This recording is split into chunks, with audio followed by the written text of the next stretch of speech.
Just had a long day at work, sitting at my desk, ready to walk home. Can't wait to boot up my phone on my boring stroll.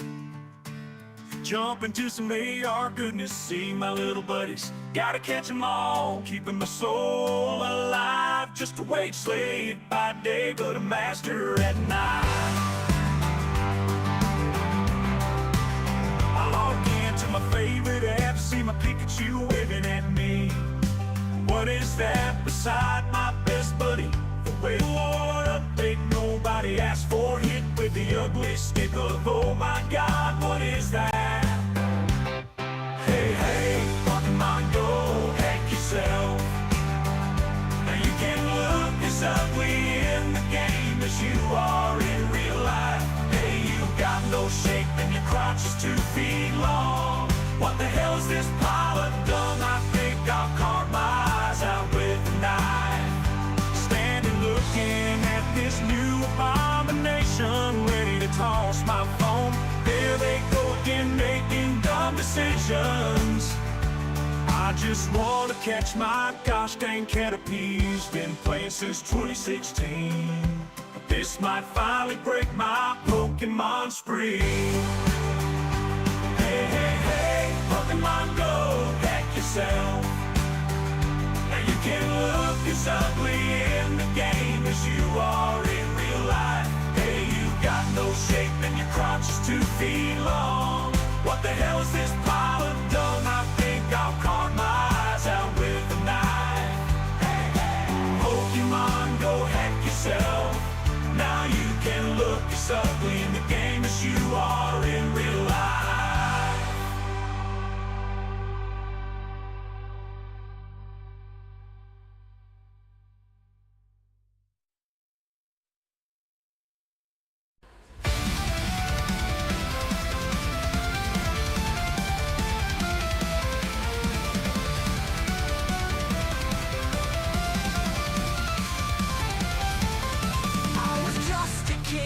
Only 9 years old, innocent eyes, watch your stories unfold. Pokemon battles, adventure and pride, till the truth was twisted and my innocence died. Lost in translation, they twisted the truth. A rice ball to jelly, they shattered my youth. No more deception, I'll fight till the end. Against localizers, I'll never bend.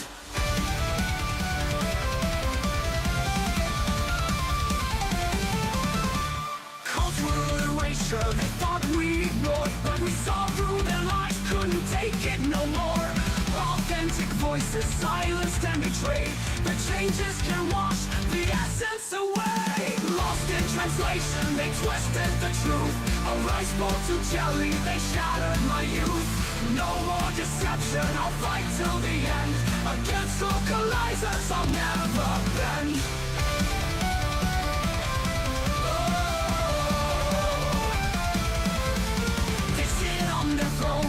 Thinking they reign, but they despise the anime domain. They think they have power, they think they know best, but the Disney for the art reveals they're just pests. Rise up, the words aren't the same. Stand tall, stand firm, it's us they blame. They take away the blood, the meaning, the culture. Fuck the patriarchy, cries the lonely vulture. Lost in translation, they twisted the truth. A rice bowl to jelly, they shattered my youth. No more deception, I'll fight till the end. Against localizers, I'll never bend. The battle is raging, but our hope beckons. AI is coming, translating in seconds. From 9 years old, the fire ignites. Against the lies, I stand and fight.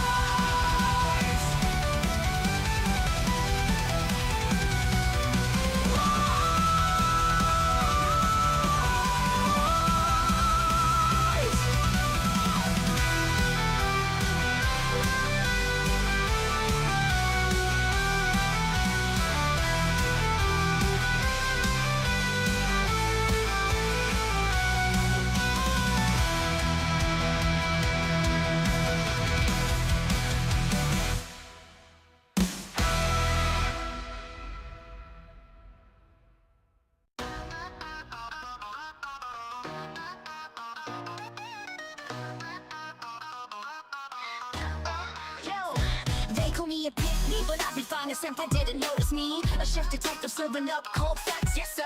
Got the aggro management on my aggressors.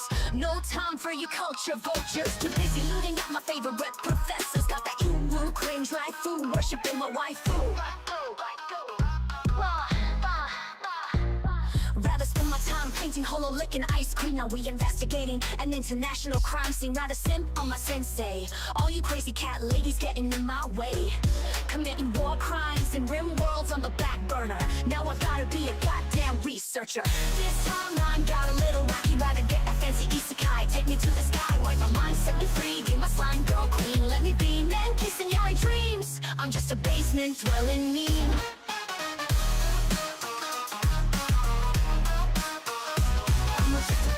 Dwelling meme.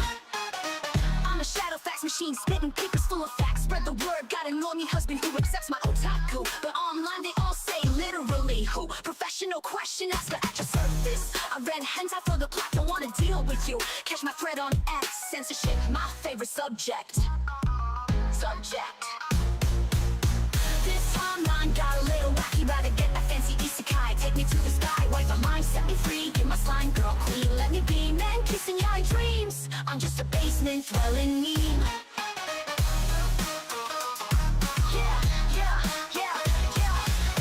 Being told how to write, being told what to read, what to watch. Why are my imports feeling written? And in the USA, ain't none of this is what the characters say.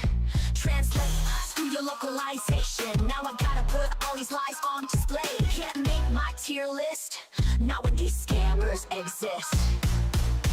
This timeline got a little wacky. Rather get that fancy isekai. Take me to the sky, wipe my mind, set me free. Get my slime girl queen, let me be man kissing your dreams. I'm just a basement dwelling meme.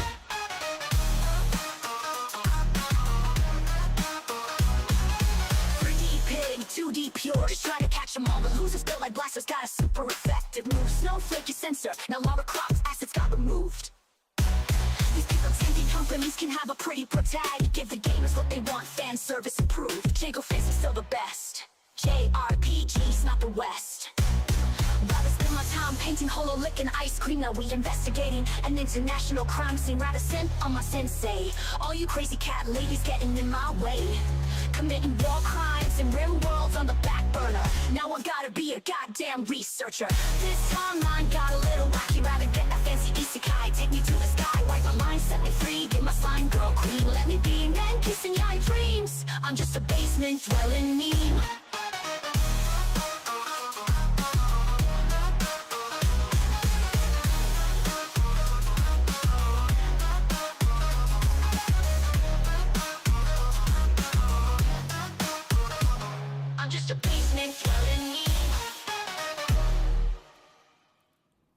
It's that super special time of the week. Yay! Oh, do I have any sandwich on me? Hopefully not. Oh, no. Oh, wait. What happened? Oh. What? Done. Go away. That was supposed to be there already. Whoops. Oh, yeah. No, I locked Philip out. There you go. Come on, little buddy. There you go. Go have fun. Oh, I should feed him. This is a great start to the... Wait, they restarted the game completely on me. Oh, that's bullshit. Hang on. I gotta feed the dog, guys. Hang on. Hang on. We gotta make sure that we have dog food that we can move. Philip, you're ridiculous. Philip, move. Go back to... This is really important, chat. Hang on. This is important.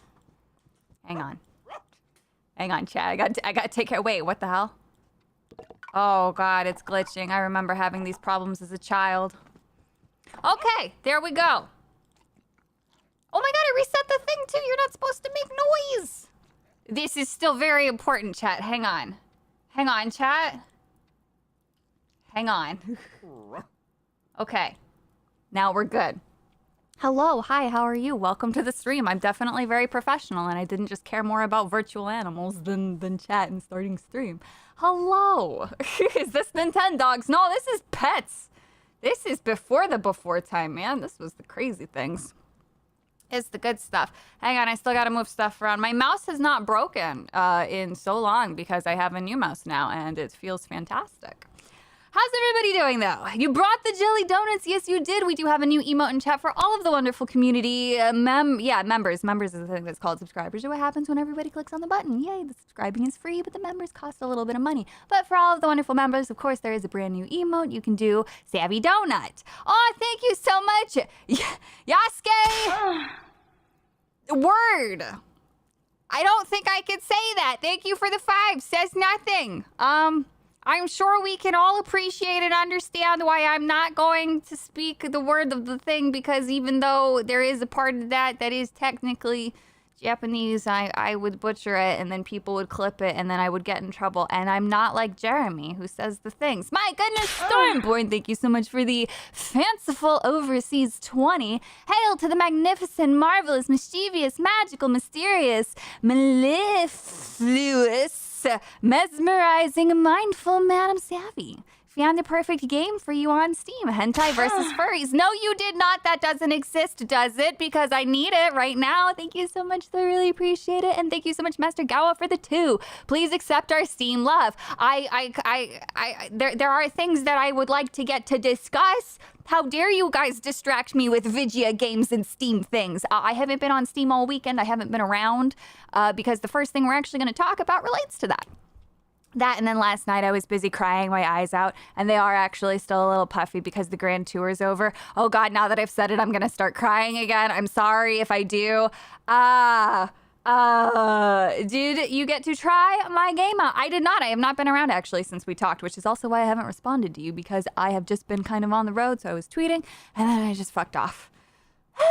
Words and things. Hello, words are hard. I keep forgetting how different Savvy's streams are. Yes, my streams are very different. I'm also not wearing a jacket today. It's right here. I'm very hot and sweaty, so I had to take that off. Thank you so much, Psychotic Mongoose, for gifting a membership. Congratulations to the lucky individual who gets it. I know! Imagine I occasionally am not in my basement. This is why we need Savvy to replace Beardo for reading Super Chats. Much better. Only sometimes. There are some days that are really good, like today, but then I will have other days where I just get tongue-tied. I think Beardo is actually quite funny when he reads the Super Chats. Not because he's bad at it or anything, but he just, you know, like he has such...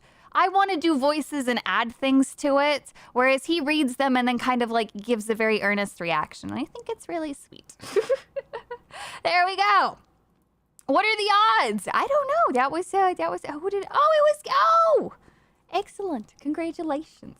But yeah, his shirt was pink. It was. I did a color analysis because I am partially colorblind, and the color chart said it was indeed pink. So I don't know what to say. He has good cadence. He does. Mine's all over the place. Mine switches based off of whatever voice I do. Beardo does wear pink shorts. He wears the pink shorts, everyone. He wears them. Hot tub stream? What the fuck? I suppose you don't know what the lower half of me is sitting in. It could be splish splash water. You don't know that. That's weird. That's weird. Anyway, so the reason why I was actually away this weekend is because I went and saw Richard Dawkins speak, and we drove up to New Jersey. El Yani of Hyrule for 5. Thank you so much. I really appreciate the support. Hail, Madam Savvy. I found a mobile game called Isekai Slow Life. It's a super cute visual novel, and the art is great. Oh, don't tell me more about mobile games. Jesus. Anyway, I went and saw, anyway, off of the isekais. So this is the super nerdy stuff that I do from time to time. I did get his book, and I do have it signed. It was the first time I've ever actually done a book signing like this, and I biffed it so hard. It was very embarrassing, but it's okay. So did my dad.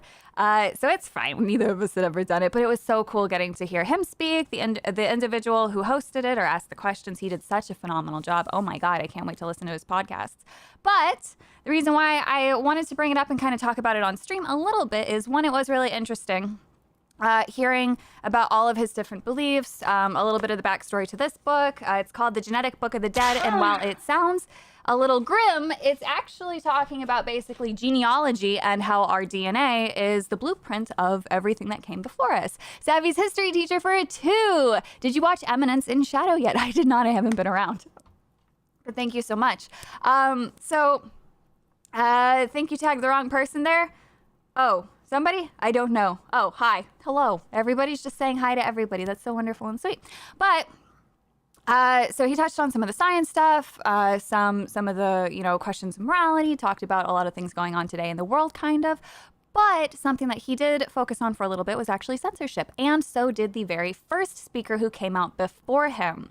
So this individual on the screen right now, she is, I'm not going to be able to pronounce her name, Masih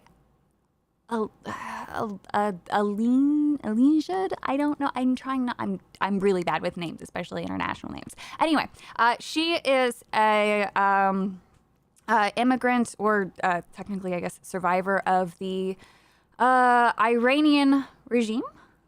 So she basically speaks. She spoke a lot about censorship, and actually, one of the things that I wanted to touch on.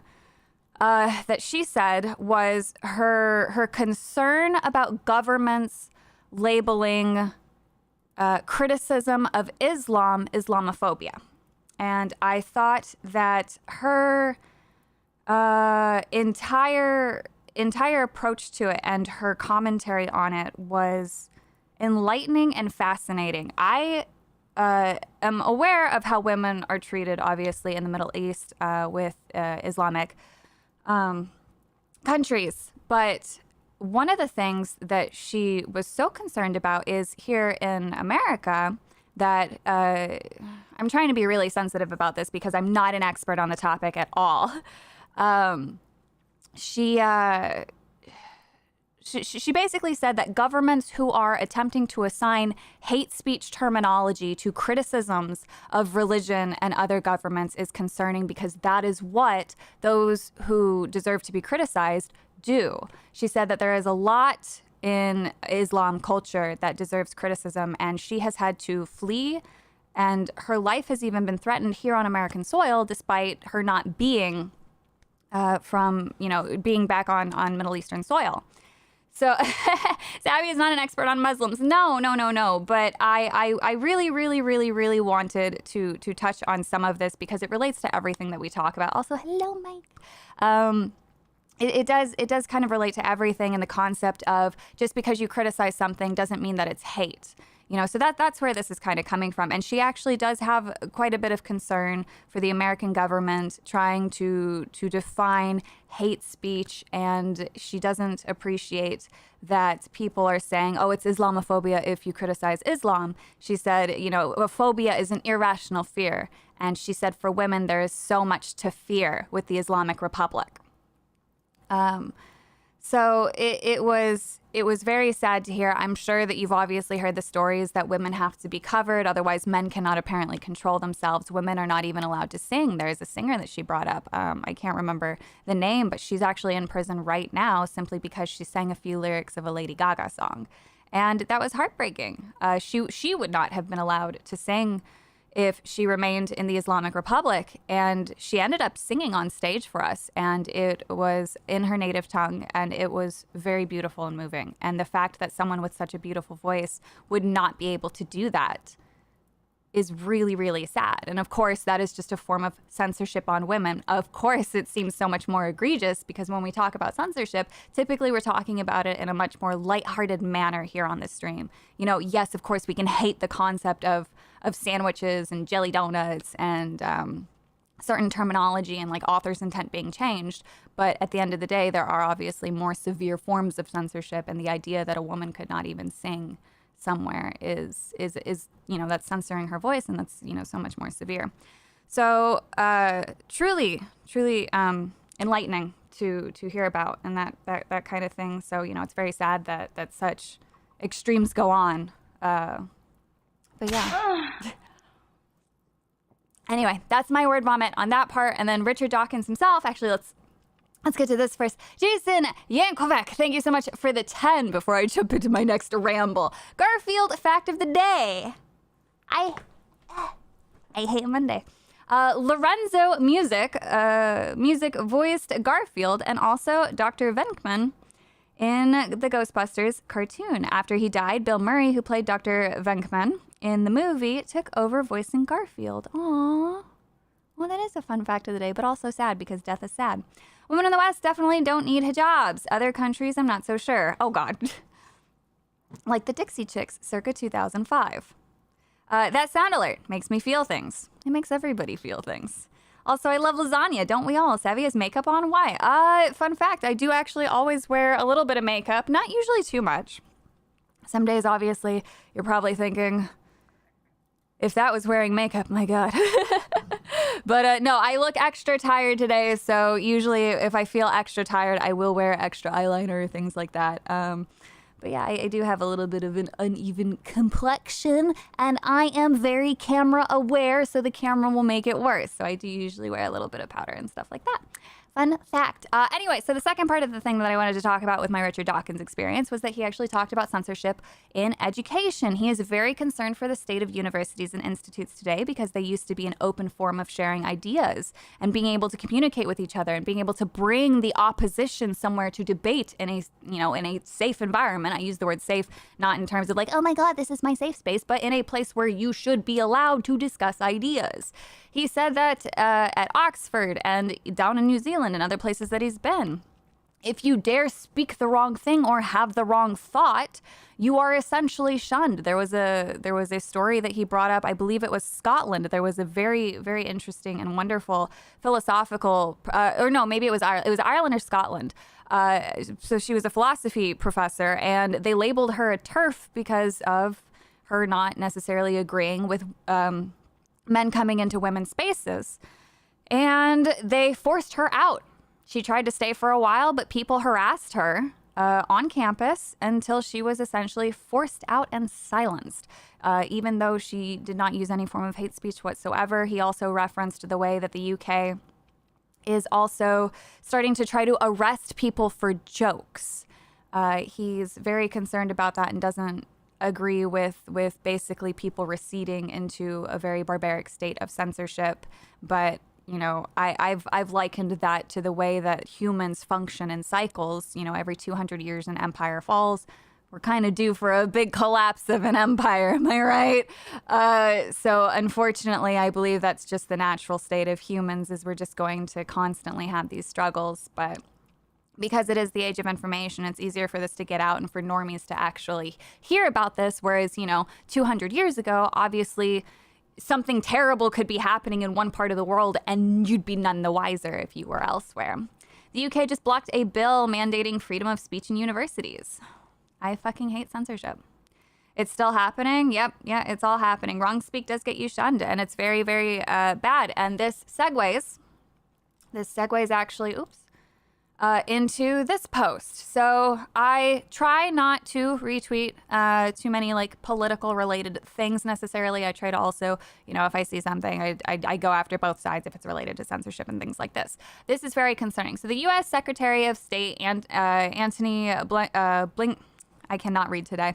As I was just praised for it, Blinken announces the launching of a global censorship campaign to pressure countries into censoring Russian media. So the EU, it was either the EU or it's the UK, I'm sorry.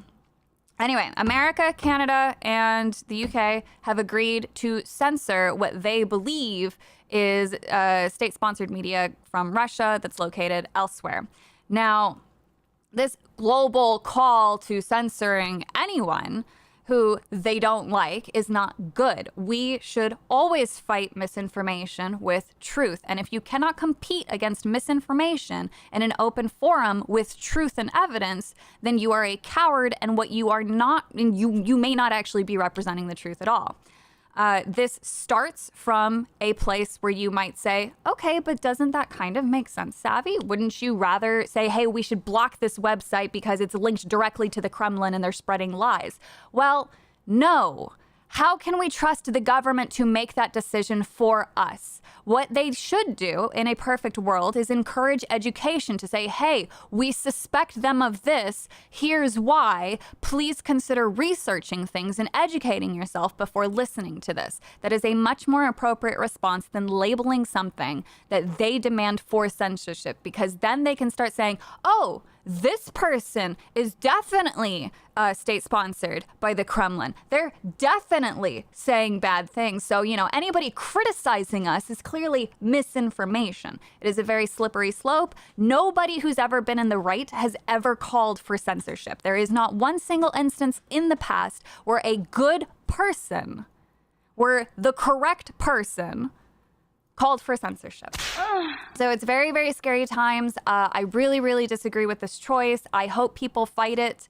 The idea that we would dare start censoring a country simply because, you know, you are in conflict with them is not good. There are people who could get labeled for censorship who are just trying to speak truth. Mastagawa, thank you so much for the 5. Sign up for DEI positions as a black Muslim and then show up at the interview in full hijab so they won't know you are white. They won't violate Islam. Actually, this is something that I've actually spoken at before. I know that you're just memeing, but run your resume through ChatGPT and ask it to give you tips to reword everything in a DEI or ESG approved manner. I have actually helped a couple of people do this, so that way then you can go apply for DEI positions, HR positions, and then infiltrate like a Trojan horse and slowly right the wrongs that they are all committing. That's the words of wisdom for this Monday. But yes. I'm not even from Russia, but companies like Disney, Netflix, Ubisoft, and many others immediately block us from buying their media. And that's wrong. That should not happen. If somebody wants to purchase something, they should be able to do it. Hijabs don't cover the face. This is very true. We should call people calling for censorship dustborns.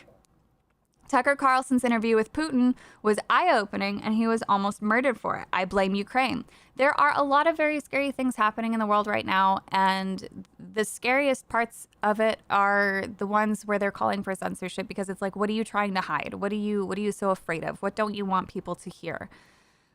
People can hear lies, and so long as they are willing to educate themselves to seek the truth, the lies won't hurt them in the long run.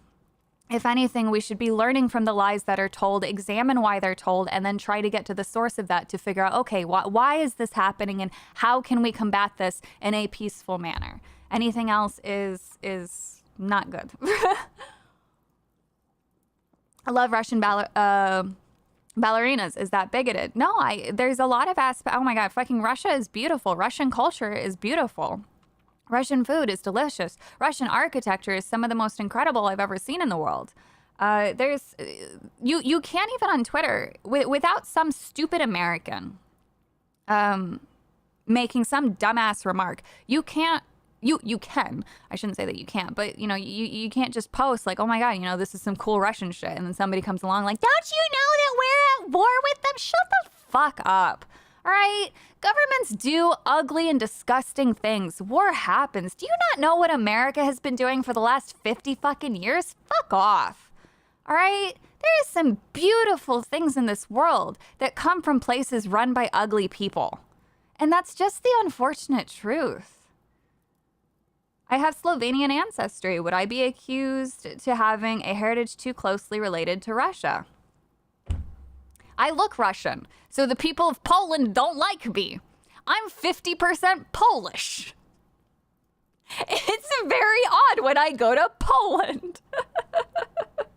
One of my favorite stories to tell, when I went to Poland for the first time, my mother, she's the one who speaks it, I don't. So when we would go to shops, and these are little shops, these aren't, you know, in the big city in Warsaw, this is near Białystok and some of the poorer parts of it out in the country. But we would walk shops, and I wouldn't buy anything, but I'd kind of walk a little bit further behind from my mother so they didn't realize we were together. But my mother would overhear the shopkeepers, and we'd always walk out of a store laughing, and she'd look at me and she goes, they think you're Russian. They keep saying stupid Russians need to go back over the border. We don't want your money. It's not like you'll spend it anyway. And I'm just like, God damn, I'm fucking Polish, right? Like a fucking... I wasn't switched at birth, I don't think. But you're American Pole. It doesn't count. No, apparently I look very Russian compared to Polish people. Polish people have much rounder faces. I have a slightly longer, I guess, broader jaw or whatever. I look... So I actually don't look like anybody in my family except for one. My great-great-grandmother on my dad's side... there's a picture of her, a little old black and white one that I found. And she had a big bow on her head. Well, I had a picture of me as the same age with a big bow on my head. And when you put the pictures side by side, you cannot tell the difference. So that's the only way that I know I'm not actually adopted, because I do look like my great-great-grandmother. Oh, man. People are so... Oh, wait. Polish are so ready to march to Moscow.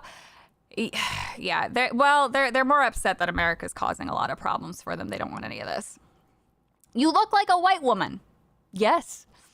Poland was very swift and angry about it. GOG was among the first to block our purchases in gaming. Yep. It's uncanny. But yeah, so anyway, this is my big concern. There's a lot of very scary things going on in the world in terms of censorship. Unfortunately, because it is my focus, I do still want to be able to touch on things. So whatever's happening in universities, whatever's happening with governments, I do want to talk about those things.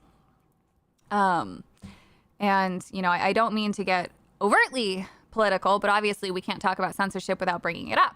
So that's a thing. That's a thing. And speaking of politics, we are going to touch on this one. I thought that this was an absolutely insane story. So down in Florida, this is actually incredible. Down in Florida, there was another round of requests for books to be pulled out of a library, which... Fine, I understand. I'm willing to hear the complaints of people. But if you're going to complain about something, please make sure that you actually read the thing that you're complaining about. So, what was the complaint? School boards. Oh, Mastagawa, thank you for the 2. Nobody knows what evil things Putin has ever said. It's true. It's true. But Putin also does not represent the whole of Russia. Unfortunately, he's in power of it, but he does not represent every single person, just like how our president doesn't represent every single one of us. Blah, blah, blah, blah, blah. So school board bans Sasaki and Miyano for gay couple and reading right to left. So Sasaki and Miyano, Volume 1, a boy love manga rated teen, has been banned by the Brevard County Public School Board in Florida in a 3-2 vote, though the committee recommended keeping it. Reasons given for the ban include the fact that it is a love story with a gay couple and because it reads right to left. Now, the individual complaining about this also brought up additional things like Chainsaw Man, To Your Eternity, Young Miss Holmes. One could argue, so they call yaoi BL as well. Yaoi is the more explicit version, having sex. BL is either just a love story or the whole thing. So it's like the overall thing. But it's basically their version of, I shouldn't even say it's their version, like a gay story in America. People are more likely to link that to the LGBTQ online thing that they see where everybody's hyper obsessed and constantly brings up the fact that they're gay and that they're special because they're gay and there's a lecture because they're gay. It's not like that at all with Japanese and Korean and Chinese content. So this individual says, I do not believe there is any value in making homosexual books available at schools. Sexual orientation should not be expressed. Now, I would understand this complaint so long as every single love story was pulled. But it's not like that. They object to this series of Sasaki Miyano because of sexual orientation should not be encouraged, suggested, or implemented in youth. That's fine. You can have your beliefs, but you cannot push them onto other people. The material was presented here. There's another part in here. So the reason why I say, here we go, this material could be very offensive to a student. Children are harmed by being exposed to age-inappropriate, obscene, explicit content. These experiences can lead to struggles with porn.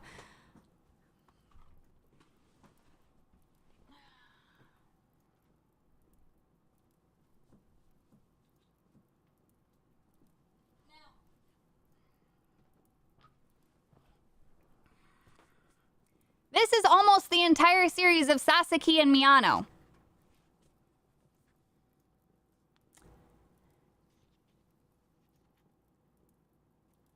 This is book number 1 over here under my thumb. This is book number 8. This is about where they kiss for the first time. The rest of the story is them figuring out if they like each other or not. There is nothing pornographic about this series. In fact, there's not even conflict outside of Miyano being a fuckwit. That's it. If you're gonna criticize something, don't look like a fucking retard doing it. Now, I could understand that you might say, oh, you know, Chainsaw Man, excessively violent. I don't want my child to read that. It's labeled fucking T for teen. Now, you can feel that way, but you look like a fucking weak retard when you do that. Holy fuck.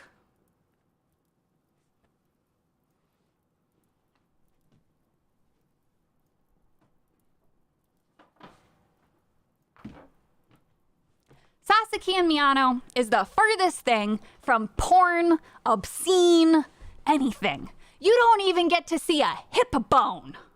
Free floof? Oh. She's in jail because she's on her period. So she needs to clean herself for a little bit. I get what you're saying. At least know what you're talking about. Exactly. If you want to make an argument with these kinds of things, understand what you're complaining about. Sasaki and Miyano is literally the worst possible thing that this idiot could have ever fucking brought up.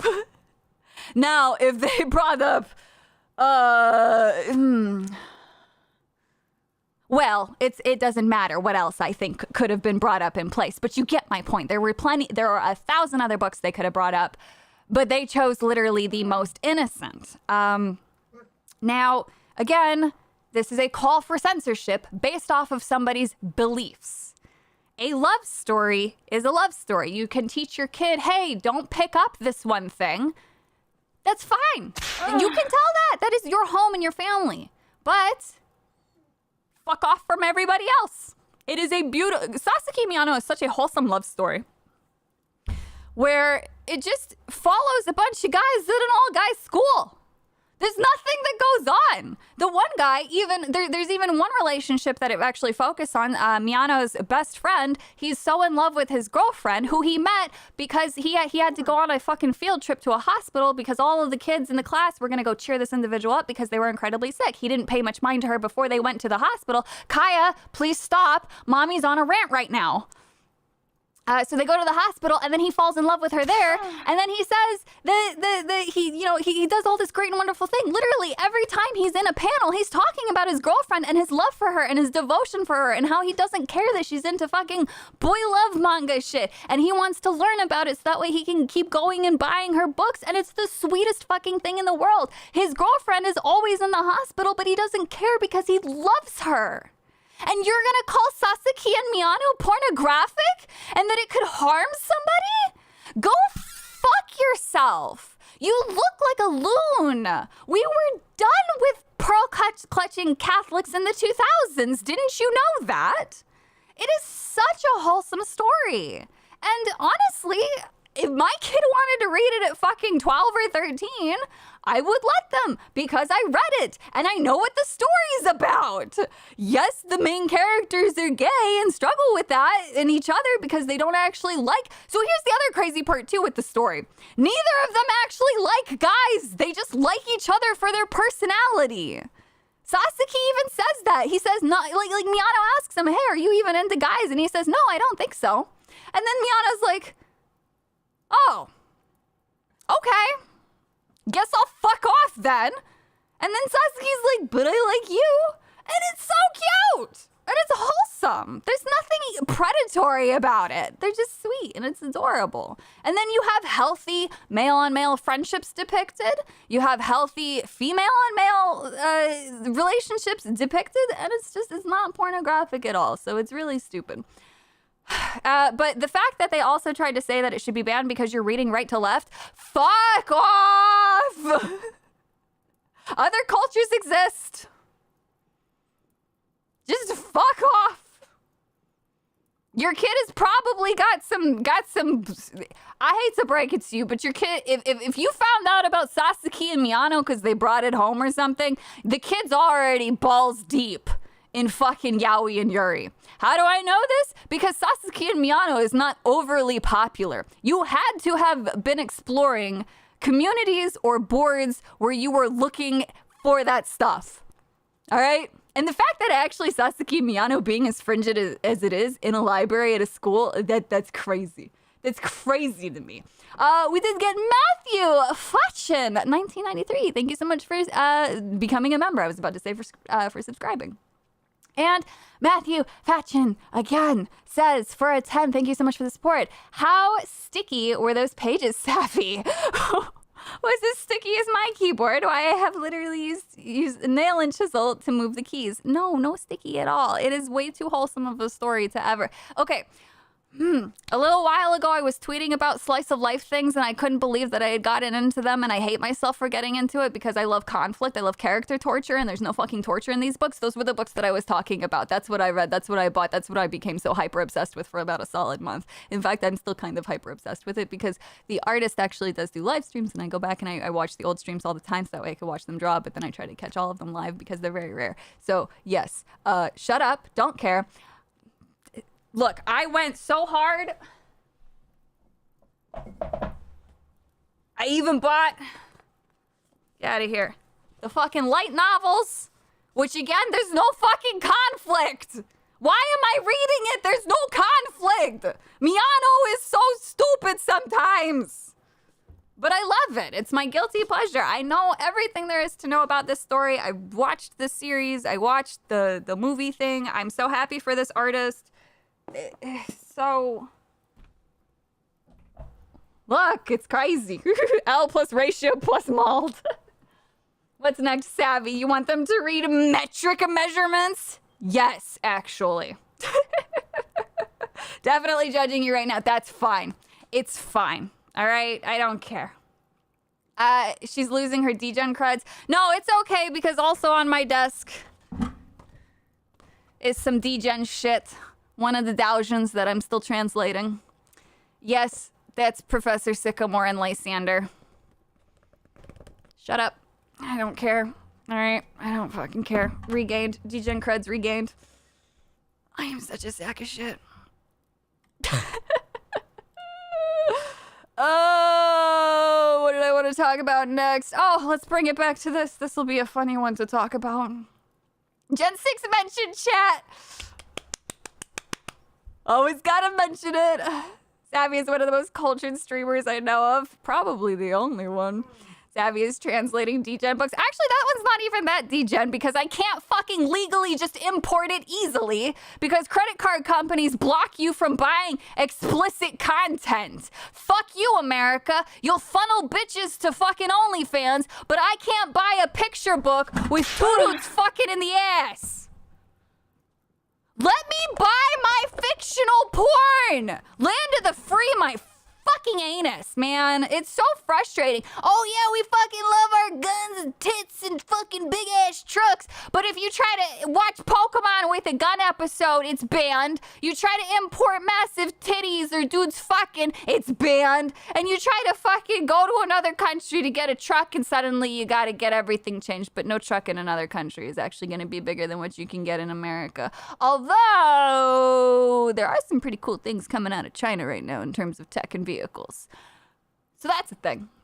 Eliani of Hyrule, thank you for the 2. Who else remembers banning Harry Potter in the 2000s? Dude, that shit was insane. I didn't understand it. Fucking Catholics. You speak Japanese, Savvy? No, I make a couple of cultural noises, but I don't actually speak it. I would love to be able to be very fluent in it. Oh, my God. Stephen De Leon, thank you for the 2. Calm down, old piss hands. You're right, I need to simmer. Holy fuck. I hate censorship. Madam Savvy, after hearing this rant, you're gonna love my game. I don't doubt it, man. I don't doubt it. I've had a lot of really interesting followers lately. There was an individual who does very, very large, like the really big art. I enjoyed their feed for a while. Mastagawa, thank you so much for the 5. Guns Girl Z, previously Honkai before before Honkai 3rd. Zombie outbreak occurs because it's all girls school. The girls read too much yaoi, which rotted their brains. Is that actually a thing? Dude, you want to know why fucking anime, manga, or any kind of Japanese content fucking does so well? It's because they come up with a premise that's just so insane, and then they just tell the fucking story. They don't worry about lecturing anybody. Yeah, you could have parallels to maybe it's an allegory for current day politics, or why drilling for oil is bad, or religion leads to cults and zealot behavior. But they just tell the fucking story. And they do it in a way that puts the story first, not themselves on a pedestal trying to lecture. Nobody wants to be lectured at in that way. You can have lectures in books, in storytelling, and in games. But if you're just going to sit there and say, this is bigoted behavior and my life is so much harder than anyone else's because you're all bigots and it's so hard to be me. Nobody fucking wants to hear. Shut the fuck up. God damn.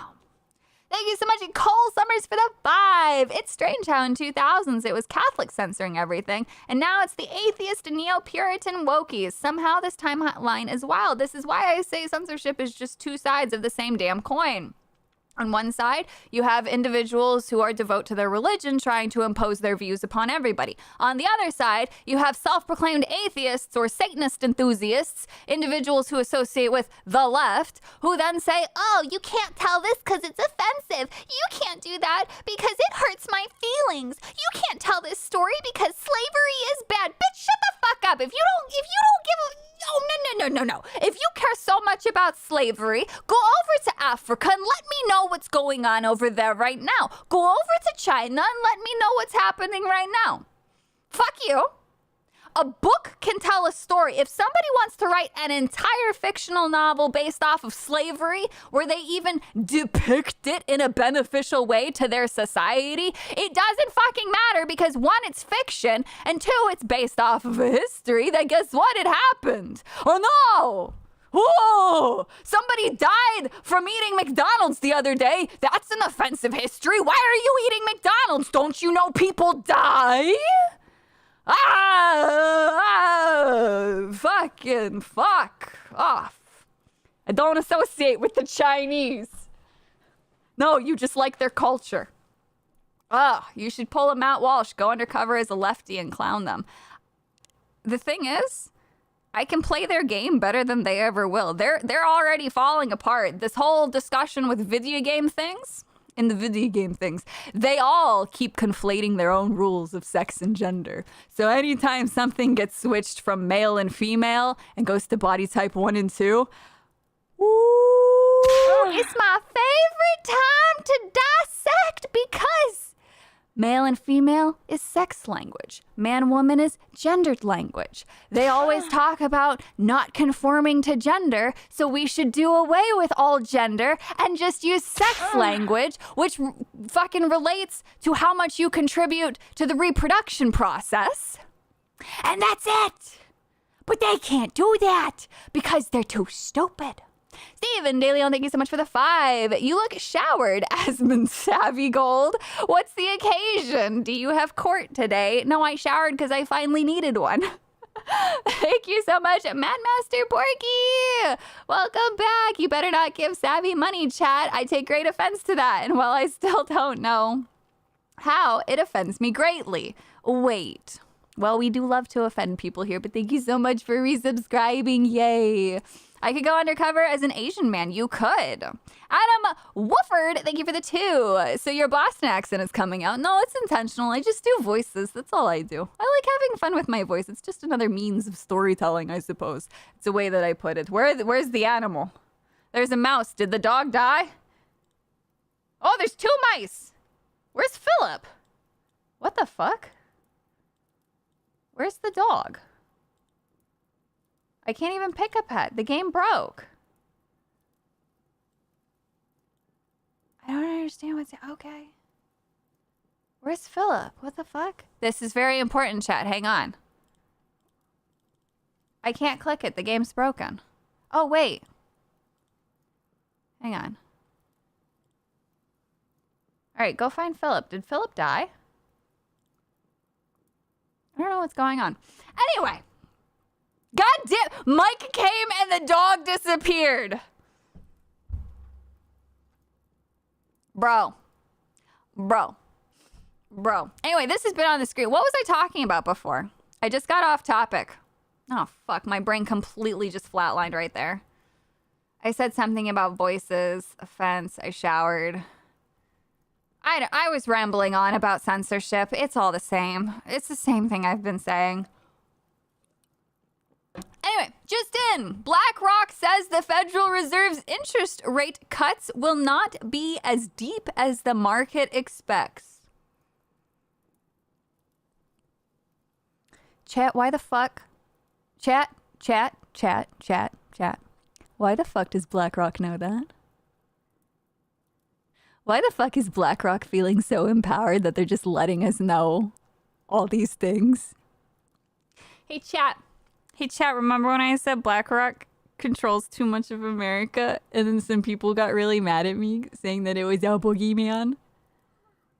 Hey, chat. Hey, chat, we're fucked. I hate everything. As you all know, BlackRock comes from Blackstone. Larry Finkelfucker says that sometimes you have to force behaviors. BlackRock is currently also being sued by several states for misrepresenting the success of DEI. And he's an evil man. He's an evil man. It's very tragic. So, if this does come from an article, holy shit, those are some noises. So, $9 trillion asset management company BlackRock says the Federal Reserve's interest rate cuts will not be as deep as the market expects. BlackRock Investment Institute wrote in a note Monday that a resilient economy and inflation remaining sticky may hamper the Fed from making a steep interest rate cut. The Federal Reserve will decide this week whether it will cut interest rates for the first time in 4 years. The U.S. has been fighting a difficult battle with inflation since the end of the COVID-19 pandemic. That battle temporarily led to a year-long streak of interest hikes monthly. However, it is expected that the Fed will finally make its first cuts after leaving interest rates unchanged throughout the summer. BlackRock wrote that a reduction in interest rates of this magnitude reflects recession fears that are overdone, as well as expectations of a sustained decline in inflation, which instead is likely to cool off only temporarily. As the Fed readies to start cutting, markets are pricing in cuts as deep as those in past recessions. We think such expectations are overdone, the Investment Institute added. It is clearly the time for the Feds to cut rates, Democratic senators wrote in a letter to the Fed Chair Jerome Powell Monday. In fact, it may be too late. Your delays have threatened the economy and left the Fed behind the curve. I thought the Dems said everything was fine. I thought Joe Biden said there was no recession and it's a boogeyman. I thought Kamala Harris said that we are not a failing nation and that we are not struggling and that people can afford their groceries. Oh, wait, no, because she flip-flopped and said, I will make sure people can afford their groceries.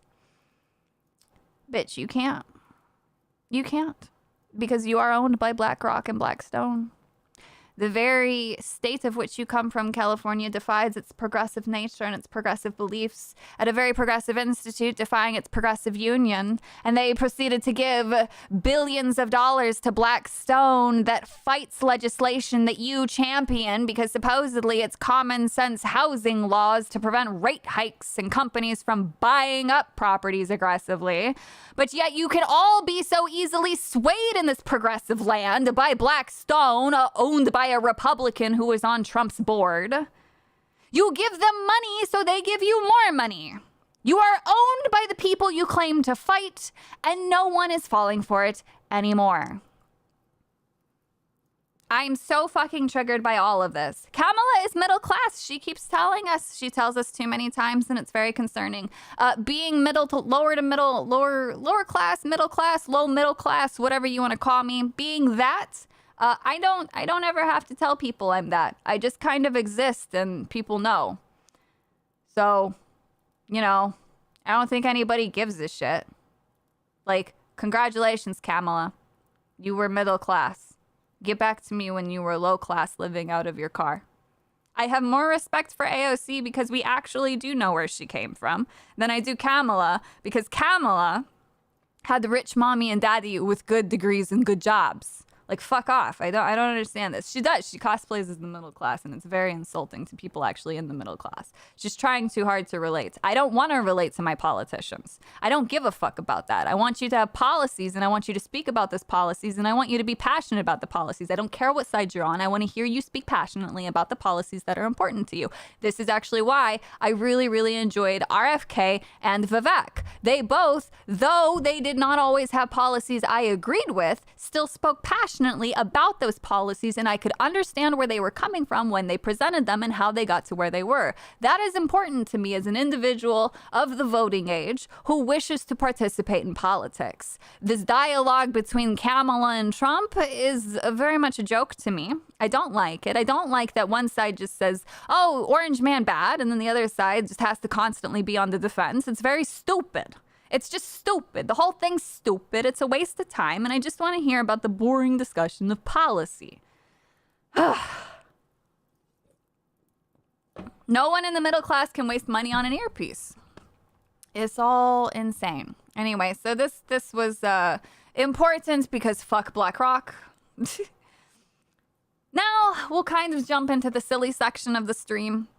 And by silly, I mean this one is a little bit depressing because it's just like, ugh, we're still having this discussion. But it's a really nice way to illuminate things, and I think it actually puts a lot of the things that I have tried to explain in a better perspective that is easier to digest. Then we have a couple of tweets that are a little bit what the fucky that we'll look into. So V caught this little exchange, and I think he words it really, really well here. This is the best response to why inclusivity is a sham. If the video game characters were for the player to identify as, then everyone would play as a human warrior in World of Warcraft. Nobody would play as elves, orcs, trolls, or the undead. As such, the reality is expected, like Joe Beautiful here. The characters are there for the entertainment of the audience. This is why when they slam a they, them Concord character, nobody likes it because nobody is entertained by such a thing. So the tweet is this. The original tweet is, I'm sure everyone's seen this by now. Kaylin Ramos stated, the idea of lollipop chainsaw being for men is crazy, but I don't know too many cis straight men who would say, yes, this is my aesthetic. Joe Beautiful says, the autogenophilic equivalent of the breakfast question is their struggle to distinguish self-identity from external images, so they fail to understand that the image is meant for the entertainment of the audience and not for them to identify as. This is such a beautiful line. This is a beautiful, perfect exchange. And what is wrong in America right now when it comes to entertainment? People who are terminally online, who came from Tumblr, need to identify as everything. This concept of we need to have representation is absolutely asinine. Nobody needs to be represented in anything. If you want to tell a story, genuinely, you should be able to tell it. But the idea that you work for a company and the company hires somebody who made them think that you have to have representation, which leads to censorship or change that is no longer genuine and instead based off of checkboxes. It's where we start having all the problems. That's where everything comes in. Bayonetta is a great example of this. Oh my goodness. All of this silly stuff. Savvy's history teacher, thank you so much for the 5. Been watching anime since 92. Fan subs 95. Worked with a release group 95 to 08. So many great stories. Exactly. It's just about the stories. It's about the unique, engaging, and interesting stories that can be told. It's not meant to say this is my aesthetic because this is what I identify as. And in fact, this is so bad. So Kaylin Ramos doesn't realize that they are actually the exact same person that they claim to be trying to distinguish themselves from. They claim gender norms.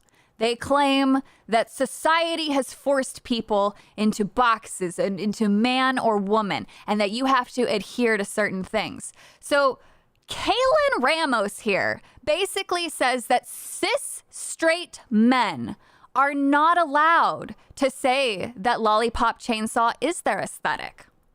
What if it is? What if a cis straight white man wanted to wear a cheerleader skirt?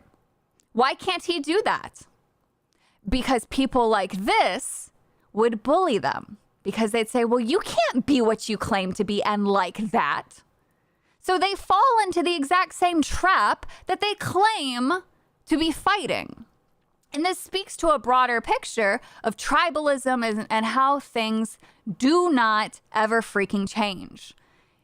First, it was the Catholics calling for censorship and that's saying people had to be certain things. Now it is this idea of the individuals who say cis straight men, people who use these Stupid fucking words. Again, back in the day, it used to be non-conforming to wear baggy clothes. Then it was non-conforming to wear tight leather pants. Then it was non-conforming to wear whatever the fuck you want. Now you can't do any of that because now suddenly everything has to be of a specific aesthetic. Oh, sorry, I'm a little gassy. I had to burp, but I was trying to hold it in. So, this idea, once again, coming back to something else I said earlier, when it comes to the video games and relabeling things, there is gendered language, which they all have a certain look. You kind of know when somebody's a they, them, right? And so they do this stuff online with the excessive flags and the markers, because they have to. This is what every single human has ever done in the history of forever, because it is the idea of finding a tribe. You need identifiers in order to find someone the same. Identifiers used to be what your community looked like. Thank you so much, Master Gawa, for the 2. I'm Filipino and glad they don't force us into media. Oh, don't worry. They're coming for you too. They're coming for you too. So back, your tribe used to be your community, what was physically in front of you. Once we got online, you were opened up to more communities, right? And so there had to be ways to respect anonymity, but still be able to signal to others that you are into the same thing as somebody else. So you have an identifying marker. Tribes did this back in the day, you know, hundreds of years ago, by dressing certain ways, having their own types of war paint, having their own hairstyles, having their own customs and traditions. This is how you knew that you were of someone. It hasn't changed. And so now today, it's worse than ever, despite being advanced and having options and experiencing so many different cultures. They're still doing the same fucking thing. All these different genders they've made, all these different flags they've got, all of this stupid fucking language just to box people up, to fucking divide them. You can't be a cis straight man and apparently want to have the aesthetic of the fucking lollipop chainsaw. They would assume you to be something else. Once again, the most non-conforming thing that somebody can actually do right now is reject the concept of gender altogether. If somebody says, hey, what are your pronouns? Your only response should be, my pronouns align with my sex. Because sex is, again, the only identifying marker that we need. And so now we're creating a fucking cycle in our goddamn language again. In nature, there is male and female. The only reason why you would need to know those things is so that way you could mate, because the concept of living is to just reproduce. That is the only known purpose of a human, of existing, of anything, right? You have to be able to breed with something that is not you, that is of the opposite sex of you, in order to continue the species. Whatever else you decide to do, that's irrelevant. There is no purpose to anything else, right? So now we have to go back and we have to resimplify our language, just saying, hey, it's back to male and female, that's it. What refers to a female? The obvious. What refers to a male? The obvious, right? So, it's so fucking annoying, because it's like, oh, you can't just be, right? Like, these people, they all fall in 2 categories, and it's just really annoying. So the next time you see gender on an application, you cross it out and you say sex, and then you put male or female. Just reject this language altogether, because that's just what it is. Like, genders do not matter.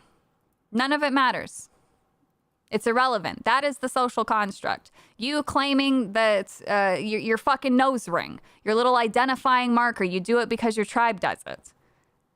We know what you probably believe based off of that alone if you're an American, or if you have colored hair. These are all markers for tribes. I reject all of these things. None of it matters.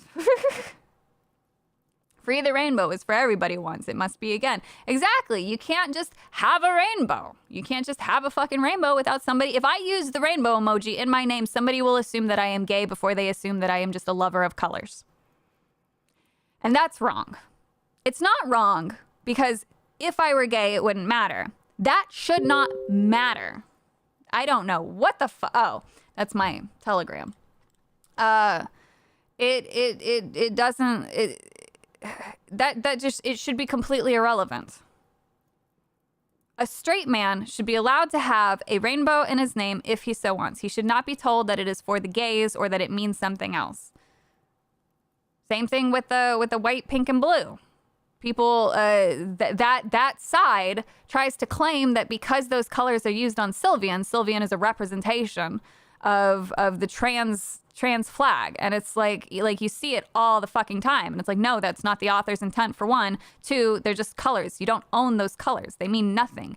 They are based off of your social construct. They are based off of something you made up. That inherently doesn't matter. It doesn't fucking matter. None of that matters, right? It's just so weird. Rainbows used to be a band in the 70s. Oh, rainbow used to be a band in the 70s. Rainbows clearly mean gold is nearby. True. Yes. And by pushing these things onto other societies, you are essentially also doing social colonization. Congratulations on being the thing once again that you claim to be fighting against, you dumb fucks. You put people into more boxes, you restricted people, and now you're colonizing other cultures. Whoop-de-fucking-do, I hope you're happy. That's why no one online fucking likes you.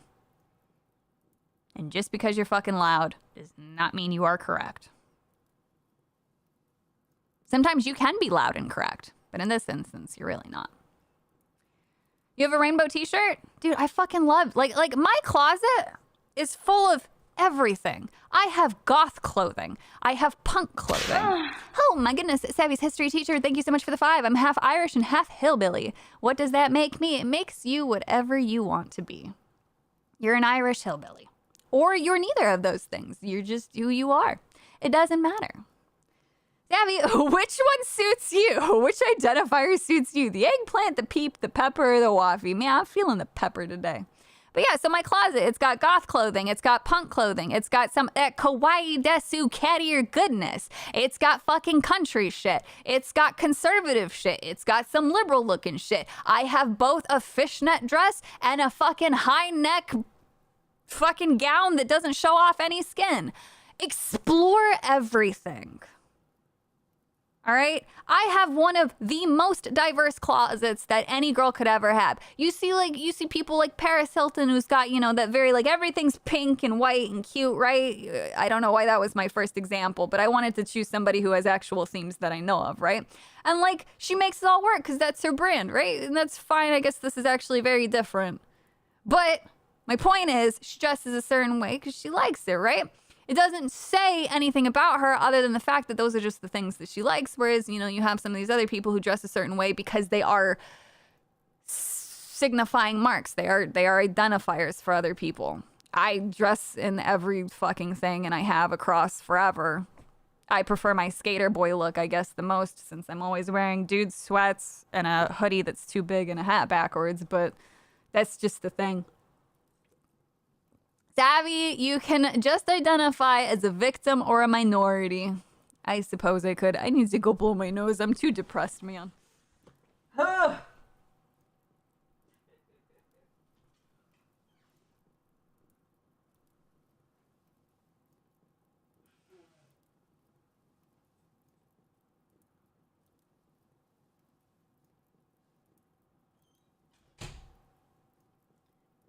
Oh my goodness.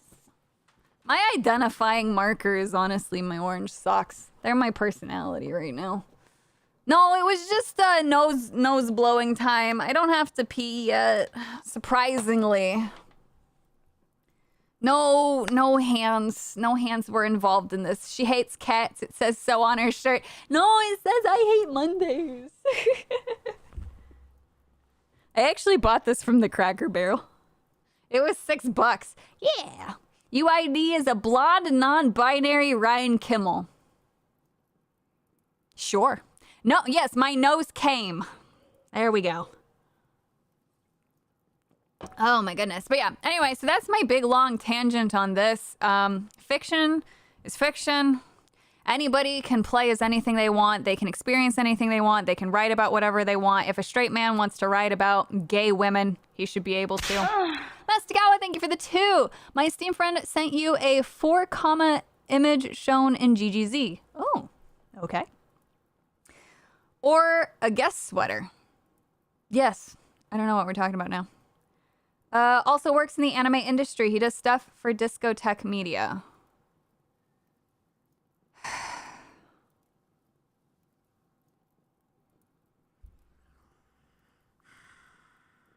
People who cannot distinguish between reality and fiction working in fiction is one of the scariest things in the world, because they will attempt to assert themselves as a moral pillar in the industry despite being wrong on so many fucking levels and lacking an open mind to engage in an unbiased manner with the media of which they claim to be working with or attempt to bring to America. I dislike these people with a fiery passion, as they are always the first to engage in censorship. And it breaks my heart knowing that people with actual passion don't know how to go about making companies, or get overlooked, or don't have the connections in today's day and age. And they are never given a chance, while undeserving pro-censorship losers like this continue to get paid for their mediocrity.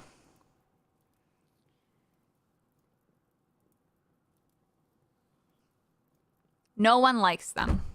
No one consumed something because they touched it. They consumed it because they like the original thing. Once somebody finds out that the thing that they like has been tampered with, they get angry.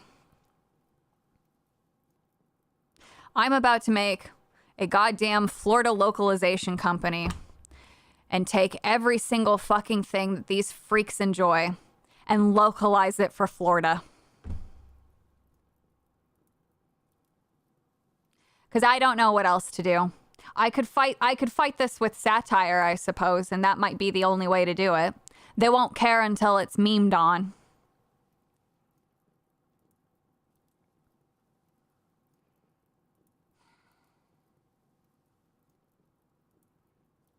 I just don't know. I don't know what to do. Honestly, it's so frustrating, because it's like you feel like you're making some progress getting to the root of all of this evil when it comes to censorship. And then some other fuckwit comes along and their goddamn fucking Prius and slams into you saying, hey, bitch, look over here. Look at the shit I'm doing. Look at the company I'm fucking up. And I'm just like, fuck off. You have nothing to do with Blackstone. What do you want? Why are you doing the things that they're doing? Stop it! Acolyte Florida version when? Oh, man. It sucks having anime and manga watered down and rewritten by failed authors LARPing as creators. It pisses me off, man. It pisses me off so fucking much. I just want people to enjoy their fiction. I don't want companies engaging in checkbox-like behaviors. I don't want people trying to say that my fiction is better than your fiction. I don't even like all fiction, but I will fight for the very thing that I dislike if it means I get to like the thing that I like in peace and enjoy it and enjoy it with other people. Like, I don't care. You can criticize it all that you want on an open forum. I do not care. That is a wonderful thing that should happen. People should be able to engage in dialogue and discuss things peacefully. But the minute that you start resorting to threats of physical violence or wishing harm or death upon somebody, you are a lowlife and you are worthless and you should be ignored. People should be able to discuss things. We should just be able to peacefully talk about all of this.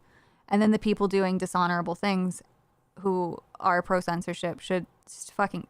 If they all step down tomorrow, one, that would be a miracle, but it would literally change the entire fucking world. If every single person engaging in censorship just stepped the fuck down, every single politician would end up stepping down, but that'll never happen. But Casey Mead here says the pendulum swings. Well, guess what? The pendulum's swinging even harder. They don't realize with every last-ditch effort that they make, you know, what's happening in Germany right now, what's happening with the American Declaration of the global censorship campaign against Russia. They don't understand that they are yanking that pendulum back even more in their final fucking days. And when they let go, it is going to swing so hard the other way. And they are going to wish that people like me give a fuck about them. And unfortunately, they are under the fucking umbrella that I give a shit about. But if they ever fucking came up to me and they're like, oh, you know, I call for censorship, but thanks for speaking on behalf of us and fighting for us and, you know, be encouraging people to be able to tell any story, I'd just tell them to fuck right off, dude.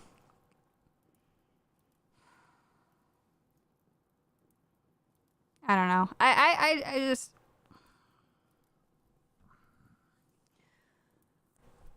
I hate these people. I think the real problem is not only this, but who's pushing it into the investors. Yeah, and the investors are just stupid. They're getting involved in things that they don't understand and that they don't care about. And that's the other problem. Like, people think that just because an investor comes to you that it makes you more legit, or you want those short-term profits because you're a little bit worried about the long term. Of course it's scary spending so much money just to bring your vision to life. It costs money to make a game and to tell a story. And I understand that. But in today's day and age, it is easier than ever to crowdfund. It is easier than ever to sell on an open market and to avoid censorship.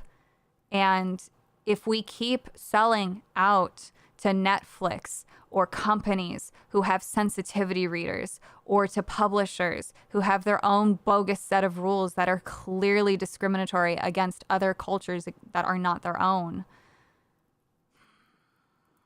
like, we're never going to get anywhere, and it's only going to get worse. Here in Germany, they try to claim the anti-woke is fascism and compare it to 1933. Yeah, it's really stupid. It's also why I don't actually use the word woke in the slightest. You will never catch me using that word to describe anyone or any movement. I will only speak on specifics. So if somebody is pro-censorship, I will use that word. I will say things like the people who do this, the people who do that. I will not use the word woke because it is a distraction, because then people are like, oh, look at you. You're using a word you don't know. Define woke. Shut the fuck up. You can't define it either, because everybody's disregarding what it actually is defined as. So if we're going to disregard it, I'm going to disregard the fucking word. Hello. Welcome to, like, the soul-sucking part of the stream, by the way, where I'm clearly existentially just fucking exhausted. Oh, it physically hurts me. Oh my God. You're optimistic. Censorship usually fuels extreme innovation. You should look up how censorship of porn in the 70s fueled the home market and high-speed internet. It's true. So a Monday, exactly. I had something else to bring up. This. Speaking of porn, this came across my screen at last minute. So we're gonna go through this. I need to make it. Whoop! I had it. There we go. That's good enough. Japanese manga industry hit by credit card companies' anti-porn restrictions. Keep in mind that the credit card companies are more than happy to service the American Hollywood industry, which often depicts sex, both consensual and non. Again, these are credit card companies in America. Tokyo, the immensely popular Japanese manga industry, is reporting an increased pressure from multinational credit card companies, many based in the U.S. and directly targeted by anti-porn crusades by religious conservatives. It's also not only religious conservatives, it's also those on the left claiming that it's fucking offensive for some reason, to censor their content to maintain their current payment processing arrangements. A recent report by financial news site Nikkei Asia noted that manga retailers are now being told by payment service providers that they are infringing the rules established by American credit card brands. An executive from the retailer who spoke on the condition of anonymity said that they were told that if they continued to use that card, that they could face a penalty of up to hundreds of thousands of dollars a day, Nikkei Asia reported. And then it links to that article. In a scenario familiar to many adult industry companies and creators, the processor passing on the information did not disclose what the specific infringements were, leaving the retailers to have to guess which of their content was being questioned. They do this intentionally, and you can see it based off of the rules established by Patreon and other websites when they state that you're not allowed to draw fictional characters who can't consent because it may be offensive. That means you can't draw someone transforming into someone because you cannot prove consent. Because the real world is full of transformations. In the end, according to the report, the retailer had no choice but to stop taking payment by overseas credit card, even though that was how the majority of their online payments were received. So a bunch of Americans wanted to buy the product that they were putting out. The credit card companies said, we don't want money. So they blocked it. So the Americans could no longer buy the thing that they wanted to buy from an international company, thus affecting the international company. We'll have to reduce our platform's dependence on adult content, the executive told Nikkei Asia. If we want to expand our market, we'd better stick with the global standards. Although some sources requested anonymity, Nikkei Asia did identify popular out-of-print comics online source Manga Library Z as one of the sites that were asked to censor their offerings under penalty of losing their ability to process payments. Manga Library Z co-founder, manga artist Ken Akamatsu, who is also a legislator, explained that Japan's rich creative industry, including manga, anime, and games, was born out of its freedom of expression. He also noted that non-Japanese credit card companies are actively targeting manga alongside producers and distributors of porn, known locally as AV video. The next request from card brands could be to ban novels or violent scenes altogether, Akamatsu added. Some say Japan should comply with the global standards, but if Japanese content becomes too globalized and loses its unique charm, it will also lose its appeal and demand from overseas. Homie gets it. We don't buy shit from them because it's fucking globalized or because it's American. We buy it because of its unique charm, its witty storytelling, and the fact that they don't give a fuck and will just tell stories to tell a story. Much like their US and international counterparts, legal scholars and free speech activists are invoking the chilling effect that these business practices can have on free expression about sexuality. If a certain genre of expression were to be taken down because of potentially harming card brands' reputations, that could lead to considerable intimidation in the realm of free expression, law professor Yoko Shida said. We saw this back with advertisers. And I'm not just talking about X, but before that with YouTube and the mass censorship and rule change, all because of one incident that ultimately led to changes that had nothing to do with it. With X, a lot of people said, wow, Elon, you're really stupid for this. You can't tell advertisers, fuck you. But the minute one single little lawsuit came against GARM and its international censorship efforts because it controls the advertisements, guess what happened? GARM fucking disbanded. One lawsuit was all it took. They didn't even make it to court and they disbanded. Within 3 days of the announcement of the lawsuit, they disbanded. I hate censorship and I hate people who try to control things that they don't understand. This is terrifying. And if people think it's just going to happen to the big-titted fucking gooner bait, no, you dumb fucks. It's going to happen to Yaoi. It's going to happen to Yuri. There'll be no more homosexual stories because it could be offensive.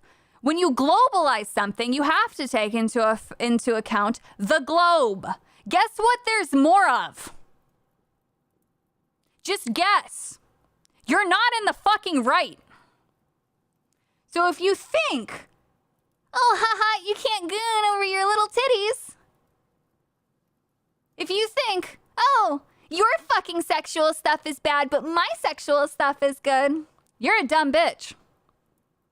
There'll be no one left to fight for you when they come for your shit. Elon is working on something called X Payments, which is a PayPal replacement without censorship. That's the hope. The issue is, though, he's going to get a lot of pushback because banks aren't going to want to deal with it unless he can prove that it's going to be more beneficial.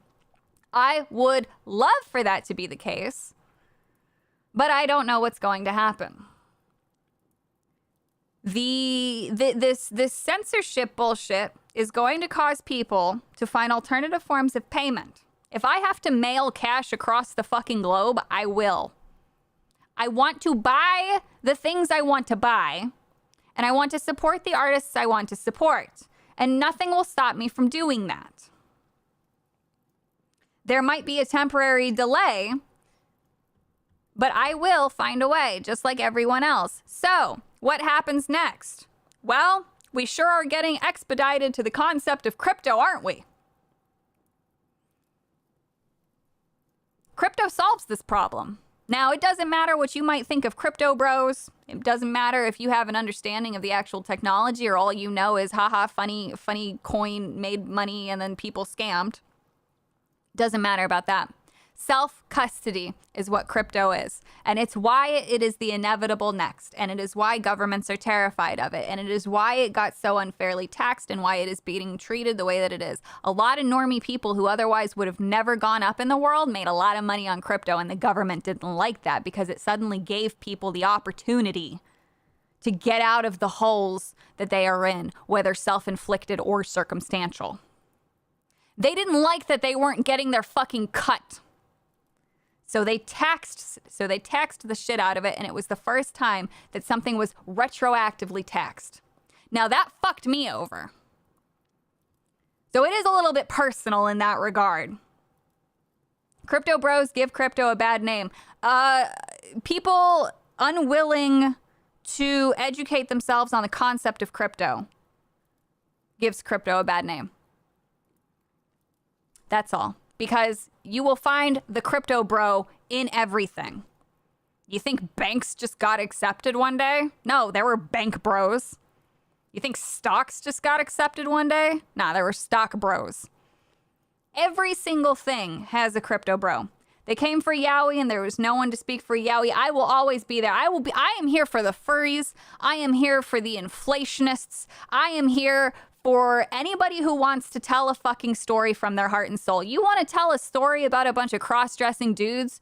I don't give a fuck. That's beautiful. Fucking tell your story. You deserve to do it. You want to tell a story about two women scissoring their way to the Olympics? I don't care. Go for it. That's beautiful. I'll fight for you. You have a right to fucking do that.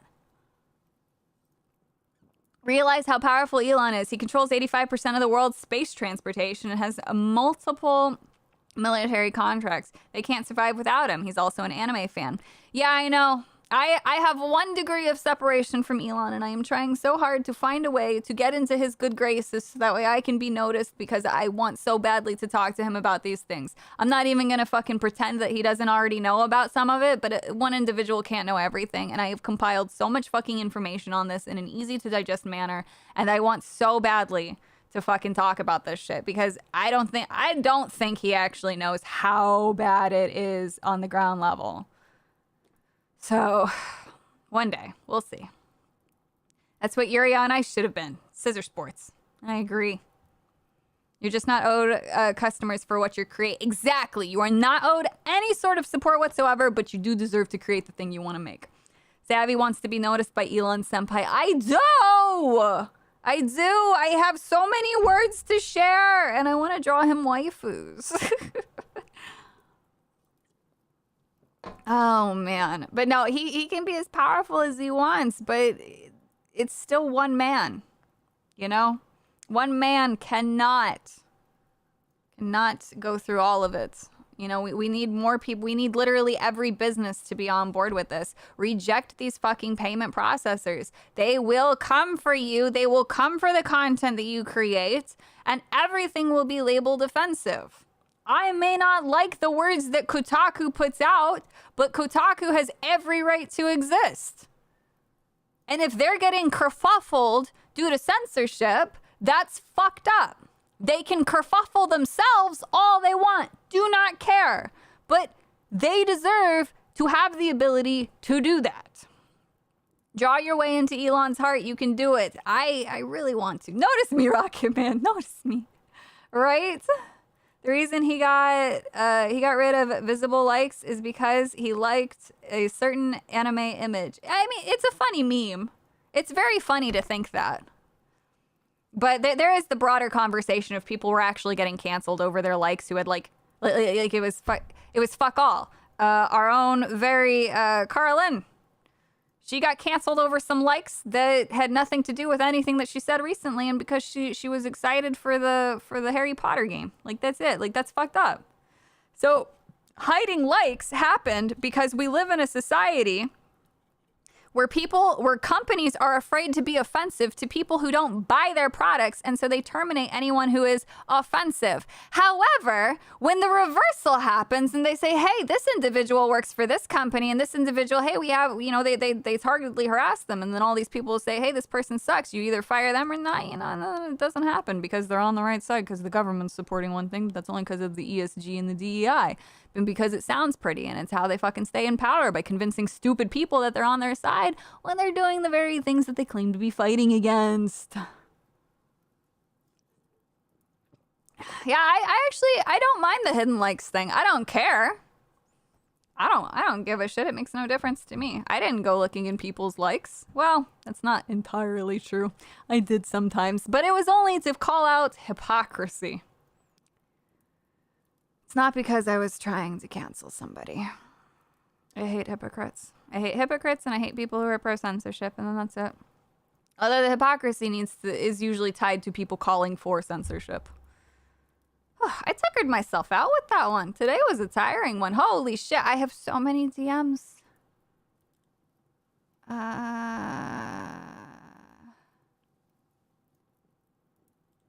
my god. What is this? Is this a... Oh, okay. This is a lot of DMs from a lot of furries. I had a huge influx of furry DMs. I don't know why. I don't, sometimes I click on them out of curiosity, sometimes I don't. Anyway, is that really all I had for today? I think I talked about everything. Oh, this was a fucked up thing. Speaking of tribes, lolicons hate trans people because they see us as competition for taking their children to sexualize.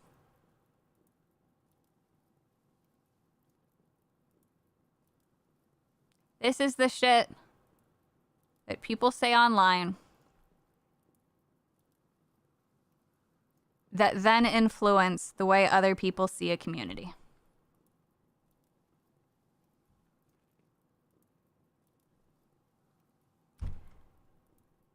This person does themselves no favors.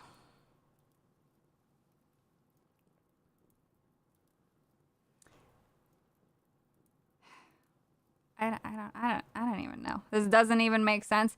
It makes sense in the fact that this individual is very sick.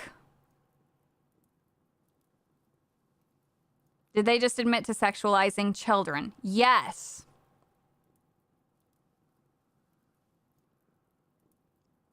Yeah. Every time I think I'm against censorship, someone has to post some shit like this.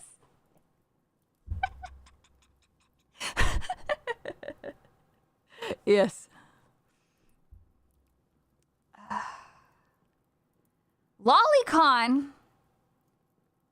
whether you like it or not, or how you feel about it, I don't give a fuck. Lolicon, one, lolly refers to a body type. Two, lolicon refers to people of a certain, or not people, but fictional content. It's all fiction, right? Lolly is fictional body, a fictional body type, or just a youthful fictional body type. Lolicons are enjoyers of said fictional body type. So it's a he. Let's be fucking real. This is a dude. This guy uses fiction and relates it to children. Adult female characters are described as lolly based off of their body type.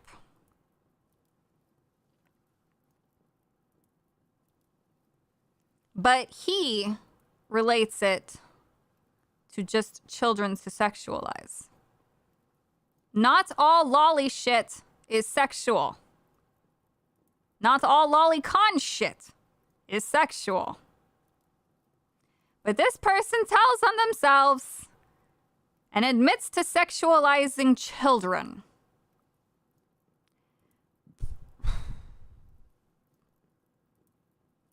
I don't know.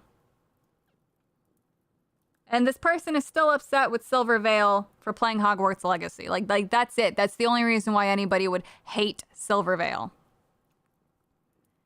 What did I walk in on? Is it too late to leave? Click that X button right now. It'll free your soul. I'm just kidding. Oh, man. So, yeah. So, that is a self-report. Don't call them maps. They're pedos. Don't ever let them have that one. Don't ever let them have that one. They are pedophilios 100%. They are mad that lolicons know the difference between fiction and reality. Yep. Yep. These are the same people who use DBZ memes to decry lolicons while twisting themselves into a pretzel, denying the existence of pre-DBZ episodes. Yep. It's very painful. And in our last topic today, however, I just wanted to touch on the inconsistency of rule enforcement on Twitch, because what else is fucking new there? There apparently is a rogue employee or multiple employees on Twitch. Wow, what a surprise. Who are going through and unfairly banning or warning VTubers of all people. So this individual, I had to look into them. They are a very popular, very popular VTuber. They say, in all the years I've been on Twitch, I've always played by the rules and knew where the lines were. I've never gotten a warning. I had basically the equivalent of a one-piece swimsuit for less than 5 minutes far from screen. I think something's definitely going on. So the VTuber model, which is not real, which is art, had on the equivalence of a one-piece swimsuit, which apparently got them a sexual theme rule violation warning. I would like to remind everybody what goes on at Twitch. If I were to go over there right now and show you some thumbnails, I'm pretty sure YouTube would actually flag me for pornography of real people. But a drawing with a one-piece bathing suit is considered vulgar. Aren't Twitch moderators paid off with premium OF content? Basically.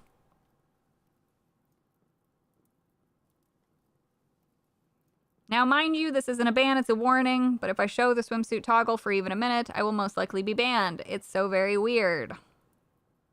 I've also had the one-piece outfit for 2+ years, as well as others for longer, and never received any warning. On top of that, they recently banned another very popular VTuber, but that was overturned because there was a nice big cry for social media stink on it. It was incredibly unwarranted. And some other VTubers have been struggling as well. Twitch is run. So let me tell you something. This CEO is definitely very different from the previous one. He's a little bit better, but he's trying an approach that is sort of working, but not really. Twitch will move around staff who are actually good at their job and care. They will strip them of their power, or they will get forced out in one way, shape, or form. It is a very tribalistic company to an extreme. All of the good people, almost all of the good people, have either left or been reassigned.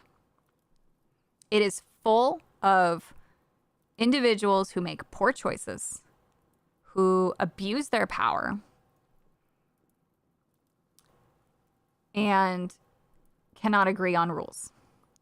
One of my friends, her dream job was being able to be an engineer at Twitch. She lasted 4 months. She left because the lead female engineer at the time said, "Isn't it a shame that so many men are on the front page? We should work to make sure no men ever get on the front page again." It is a head of a department. On top of that, me being the measly little shit that I am, had my own problems, one of which led to an HR investigation during the time that people started speaking out about Hassan and some of the others. That led to several firings.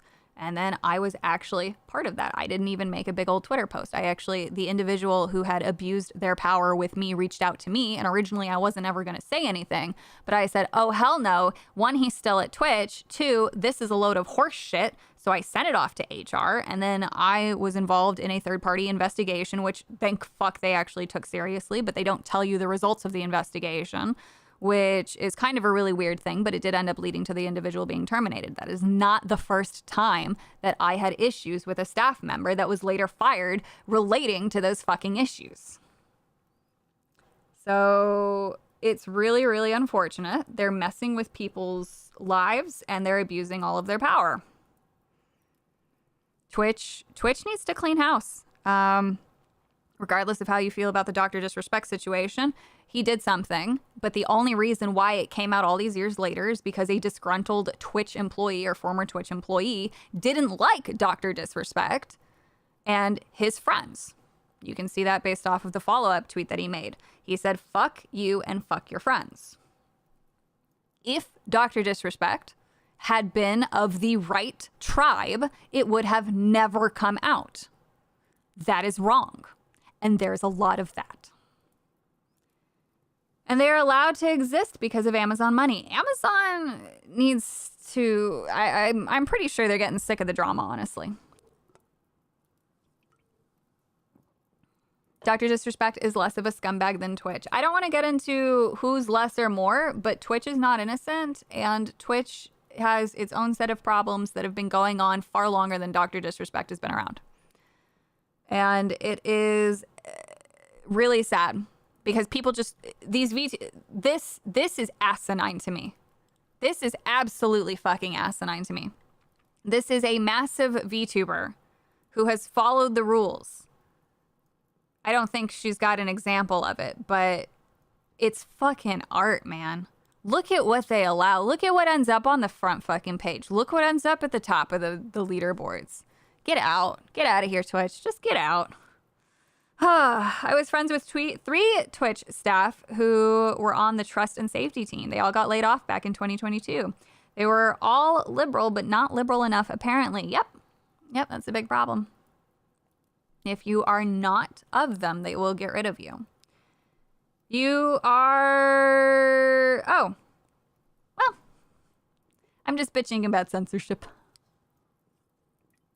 I don't ever really look at those kinds of things, though. Like in comparison to people. VTubers are weird to me. They might be weird to you and they might be weird to a lot of people. But at the end of the day, they deserve to exist because it's just fictional fun content. It's just like, you know, if I were to replace my little camera box with one of my emotes and that's it, you know? They are inherently not doing anything. They are not selling actual sexual images to anybody. Art is art is art. It's fiction. It doesn't exist. Zentreya here. The VTube model, it doesn't exist. It's not real. It's not going to do anything. But the sibling rivalry. We need an actual adult gaming platform. We just need people to stop with the fucking censorship. Holy fuck. Yeah, you know, it's just... That's all I have. That's today's talk. Man, I went from like really existential and full of energy to like, fuck, I'm just tired of, I'm not tired of talking about it. I am very passionate about it, but like definitely by the end of it, I just go like, oh my God, like there's so much of this. And I try to cover across, you know, I try to be really fair in my coverage. You know, we talk about the insanely liberal localizers. We talk about, I will bring up all of the conservative based censorship. We'll bring up the government censorship, international censorship, Twitch censorship, like just, it's everywhere. It's just everywhere. And I can't, I don't know how anybody carries on with this. Start buying physical media, chat, before it's all censored and banned. Yeah, exactly. And even the physical media that you want to buy, you fucking can't. You struggle. Don't be doom and gloom. It's not doom. It's like, some days are really rough for me. Some days I handle it fine. Some days I just want to cry. I'll be honest. I think that we live in such a strange...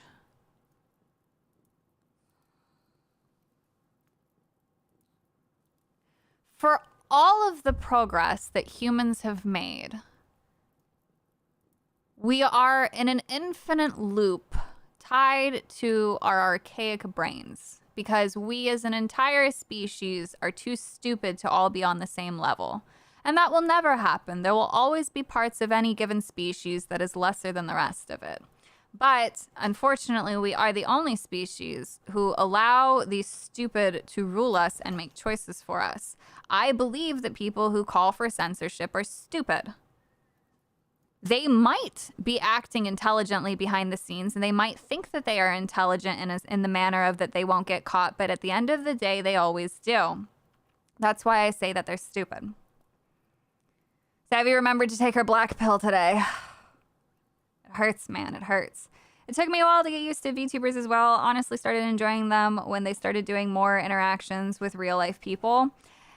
The VTuber thing has been around for a long time, and it actually had a massive, massive market in China. People saw how much money could be made, and they don't even have to put pants on to do it. Every time humanity makes 2 steps ahead, they take 1 step back. Exactly. Yeah. You know, there are a couple of brilliant minds who have allowed us to have computers and internet and access to so much around the world. But then there's even more people who try to restrict that, who censor it, who don't want people to experience and be educated. And it's baffling. It's just baffling. The internet is a forum of ideas that should not be controlled, restricted, or censored. Obviously, what I talk about is very different from what some of these other groups will try to present as their reason for censorship. I spoke before about a Catholic censorship group that tries to go after companies and things like that. And they claim to be trying to protect people from, you know, the dangers of the pornography industry and, of course, you know, protect children so that way they are not sexually abused. Everybody can get behind that kind of a concept, right? But then when you look at what they're actually complaining about, like anime existing or selling thongs on Etsy, and then they're saying that that is child abuse, fuck off. Fuck off. And it's just tiring because you're like, how are they getting taken seriously? How is the government listening to that? What?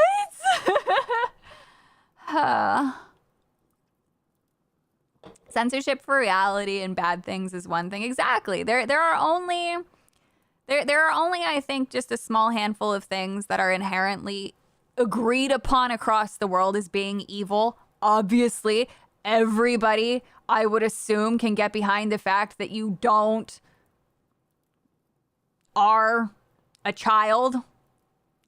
We all around the world can accept that that's bad. But then when you try to equate that to people trying to make a living on Etsy selling sex toys, you're just a piece of shit misrepresenting the truth. If anything, you should be arguing that Etsy and other websites, we've talked about this before. GitHub was actually on their list, by the way. They claim that they're not censoring things that are harmful. What they should be doing is saying websites like Etsy and Amazon, there's no reason for them to be 12 plus. Remove the children from the fucking internet. But the reason why they say that it's 12 plus is so that way they can get advertisers, because advertisers actually control the fucking world. So that's fucking great. So that won't change. Instead, they'll just remove the adult products, even though adults are the ones shopping. Make it make fucking sense. Also started enjoying VTubers when I started watching Kirsha. Yes! The queen! She's got such a fun VTube model, too. So beautiful. But yeah, nobody is looking into it. Everybody just reads the description and does not look at the action. Yeah, exactly. And unfortunately, that's because a lot of people, you know, the reason why education is not at the forefront of every single individual is because maybe they don't have time. They're tired from work, or they're working 2 jobs and they really don't have time. There's a lot of people who don't have time to do this. They don't have time to care. They don't have time to look into these things. They're unaware because their own lives are going on. And no one can blame anyone for that. But at the same time, at a certain point, the things that aren't affecting them will affect them eventually. So that's why it's important, you know, in my eyes, the most important thing that can be done is for us to always have a dialogue, to always talk about this, because maybe somebody tomorrow just discovers that their anime has been changed. There needs to be a wealth of information for them to find that exposes them to the truth, so that way they can then go make their own decisions on whether or not they support such a concept. And so the more we talk about it every single day, the more it is that more and more people will hear about this. Then they can go do their own research, decide if they agree with that or not, and then move on, and then decide what they're going to do and how they're going to vote, or the choices that they make, or who they give their money to, and that kind of thing. It is a ripple effect, but it can be hard to see that bigger picture. And that's, you know, those are the days that I have that can be hard. But definitely it's super, super, super important to keep talking about it. And actually, just looking back at the Richard Dawkins tweets, you know, I'm really glad that he talks about the censorship that he does. And he brought up his experiences at the universities and things like that. Because, again, you won't know these things unless they are talked about. So I found out about it that day. I've known about it for a little while, but let's say that I had been new to that concept. I initially came to just hear him talk about science, and then I hear about censorship, right? So everybody in the room, there were people in here who probably didn't know about it, all right? So someone in here heard it for the very first time. And if even just one more person gets access to that information, that is a win in my book. My end game, though, is definitely making it to present the information to government officials. But we'll see. We'll see what happens. These people are merely another type of evil that exploits the existence of evil things. Yep. Look into epigenetics. It's interesting. Dude. There's so much. There's so much. How long is it? Oh man, I'm still under the 2-hour mark. That's actually amazing. I felt like I'd been rambling for a while. Definitely though, all over the place with the energy today. Tuckered myself out earlier. Whew. Anyway, those are my words. I hope that you enjoyed my words today. Oh, I had these 2 open. I don't know why I had this tweet open. I don't know if there was anything that I wanted to share more about that. Personally, I feel like by the time normies hear about something, it's too late for changes to have an effect, especially in cultural topics. I also ate the entire black pill jar, so I don't know. Well, no, not necessarily, because right now we're in the tail end of everything from 2018 till, 2022 that was worked on then, coming out now, and then companies are saying, oh my God, this has terrible effects on our stocks. Or, oh, wow, nobody's buying or watching the thing that we've been working on that was $200 million. So with that, the businesses are then reaping what they sowed, and then they're not making money, or they're having to go to investors, or investors are pulling out, or there's too much drama, and then they saw the backlash, and they're like, no, thank you, those kinds of things. Tired due to shower. Shower took so much out of me, man. Whew. Gotta stand there and wash all this fucking hair. Holy shit, man. There's so much hair. I have so much fucking hair now. It's the longest it's ever been. Oh no, Concord failed. Dustborn too. Yeah, exactly. Concord was a big mistake. Not only did the game itself cost them $200 million or whatever, or possibly more, but it also costed them the price that they paid for the fucking studio from the parent company that they bought it from. People aren't factoring that into it. Not the Dustborn, the Concord Group, Firewalk, I think it's called. They were purchased from another company that was already partnering with Sony. There was no reason to purchase the studio, but some dumb fucking Americans at Sony decided it was a good investment despite the original company having an undisclosed number of layoffs, had to shut down their entire development group called Cauldron, and then still sell off a fucking studio to make up for how much they are in the financial shit can. But you're gonna buy a fucking company that has 0 releases under their belt to push as your fucking flagship? What? How the fuck? Make it make sense. Who sat there and said that this was a good idea? Who approved these choices? I just want to hear the logic. That's all. What executive said that this was a good idea? They knew that Concord would want to be an Overwatch clone released in 2024 with a $40 price tag. What dumb fucking executive said, you know what? Purchasing this studio would be fucking genius. What? Tell me, make it make sense. You cannot sit here and tell me that I am actually smarter than an executive. Am I? If I gave a shit about money and was willing to sell out more, would I be executive level by now? The answer to that is yes, actually. I've had many opportunities to sell out and capitalize on my fuckdom victimhood. Never did throughout my 20s because it was fucking insulting. Damn my fucking pride back then. Oh well, look at me now. I'm not owned by anyone and I can say, fuck you, Sony! Fuck you! God damn. Pay to play versus free to play competition. It's stupid. The DI told them. Must be some sweet baby ink level of shit. Sweet baby stinky. They are the useful idiots. They're not the dumb fucks making these dumb choices. What some dumb fucking executive did who was installed into his position based off of the board trying to capitalize off of ESG and DEI tax breaks, they fucking, that individual who was installed said, oh look, an ESG game with extra DEI. This will surely make us more tax dollars because the government is supporting this thing and we'll get more tax breaks for these things. And because the government supports it, so does the fucking people. No, nobody fucking supports it, not even the target audience of which it was for.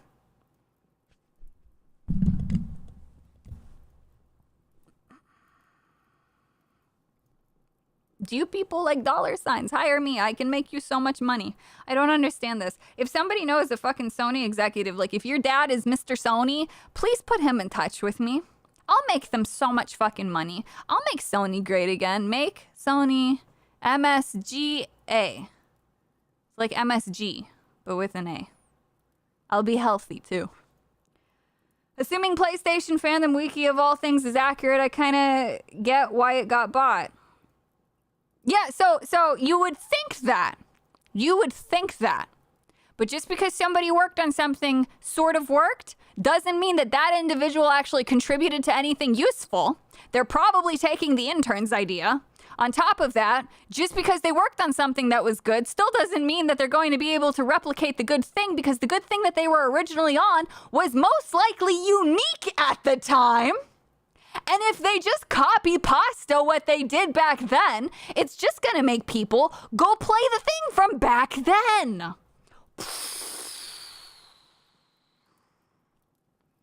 MSG is my second favorite white powder. Thank you, Jared Smith. Please be careful. Don't make promises to old Sony execs. You might end up in the sex dungeon. Good. You know what? Good luck. I can be very off-putting. I don't know where that conversation's going. You think they would have taken a look at Exoprimal, another hero shooter that's B2P, buy to play, and see how that fell off, even with a cool premise? Yep. That's because the competitors are free. It doesn't matter how much there is no modern audience. There isn't one.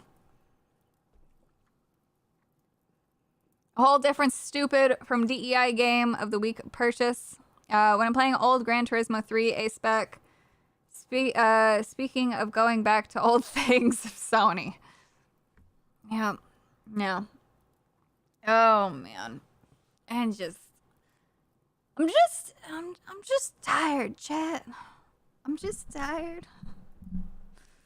Mostly I'm tired because I cried all night because the Grand Tour is over. Bloodborne on PC, easy. Exactly. Modern audiences are all in different niches, so it's pointless to generalize them all into one category. Every single thing needs to be niche. If you start trying to create something for everyone, no one's going to want it. It's true. There's just no two ways around that. You haven't had your 25th coffee today. I can't have coffee. It'll kill me. Savvy woman moments. It's true. I am still a slave to my sex. I am a slave to my imbalanced hormones. And I will be sad from time to time once in a while. Savvy's tired, chat. You know what that means? It's time for ice cream. Oh, God. You're allowed 25 coffees a day now because science.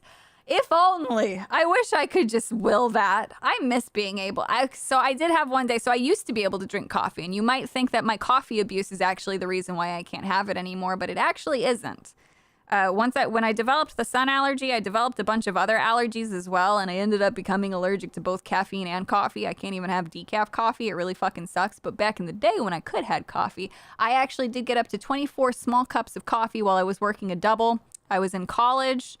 And I had classes the previous day, and I had classes that day, which I had to actually cancel so that way I could work a double. And I worked from 11 to 3 a.m. And me and one other girl were there, and we had 24 cups of coffee each. Kristen Rocker, thank you for the 199. The Grand Tour hit me in the feels. Dude, it broke me. It fucking broke me so many times last night. There was a study that said 25 cups is healthy. Oh, really? All women are bi. You've just got to learn if that's polar or sexual. Exactly. Sun allergy. Spelt as in child. Child sun. New study shows coffee is actually good for savvy. Trust the science. I wish. The sun allergy is new to me. Holy crap. Yeah, so back in 2017, I think it was 2017, I went to the doctor to go get some medication because I had one of the gaming conventions that I didn't want to miss. And I was incredibly sick, and they prescribed me Tamiflu. Well, I had every single reaction that you can have with Tamiflu, including hallucinations, getting more sick, throwing up. I probably should have been hospitalized. I'm honestly lucky to be alive. But I ended up being in bed for a solid month after that to basically recover. So in February, I went outside for the first time, and I was talking to a neighbor because I hadn't seen them in a while. And I was only out there for a few minutes, and half of my face that was sun exposed ended up turning red, getting really itchy and swollen, and I was so fucking confused. The individual I was with at the time, he couldn't fucking explain. He's like, "Why did you get sunburned?" I'm like, "What are you talking about?" I go into the mirror, and then blah. So I only had a few minutes in the sun basically before it started reacting. I think it was like 2 minutes. And I went to a specialist. It's called solar urticaria, which is the sensitivity. For some reason, the histones react to UV radiation. So I can't even go get my nails did if they use the UV shit. My hands get all itchy, painful, and puffy. And then I ended up developing other allergies. I couldn't eat a shit ton of food. I am actually allergic to garlic. And I am the closest thing that you'll ever get to a real vampire. I went on an experimental treatment, which was a tricyclic acid antidepressant that was developed in the 80s. They ended up finding out that the entire tricyclic family of antidepressants actually doesn't make for a very good antidepressant, but they each do different things. I was also on the pill previously for a different mysterious disease. I am one of the few people in the world who has now been on 2 different types of tricyclic acids for 2 completely unrelated things. What else can I say about it? The first tricyclic acid dulls your sense of pain. So all of my nerves are fucked. Half of my nerves got ripped up from a spinal rotation, so they caused abdominal migraines if you want to go look that up. But basically, from the first tricyclic acids, I can put my hand onto a hot, steaming, fiery pan, and I won't feel anything, which is not necessarily a good thing. Pain is very important for human safety. It tells you what's bad and what's not. The tricyclic acid that I was on for the sun allergy prevents histone reactions, so it prevents you from basically expressing allergies. Unfortunately, it didn't work perfectly, so I still had some reactions to things. I could no longer eat shellfish. That was really scary. What else can I say about it? That's really it. Savvy can't feel no pain. I feel no physical pain, but man, does my body make up for it emotionally. Whew. That was a lot. Do I just go out at night? Basically. Do I cast a reflection? You'll never know. This is actually just an advanced VTuber model. You can't see me. The real story, Savvy turned her back on God and was thusly cursed. Well, then I should have been cursed way early on, man, at the ripe old age of 12.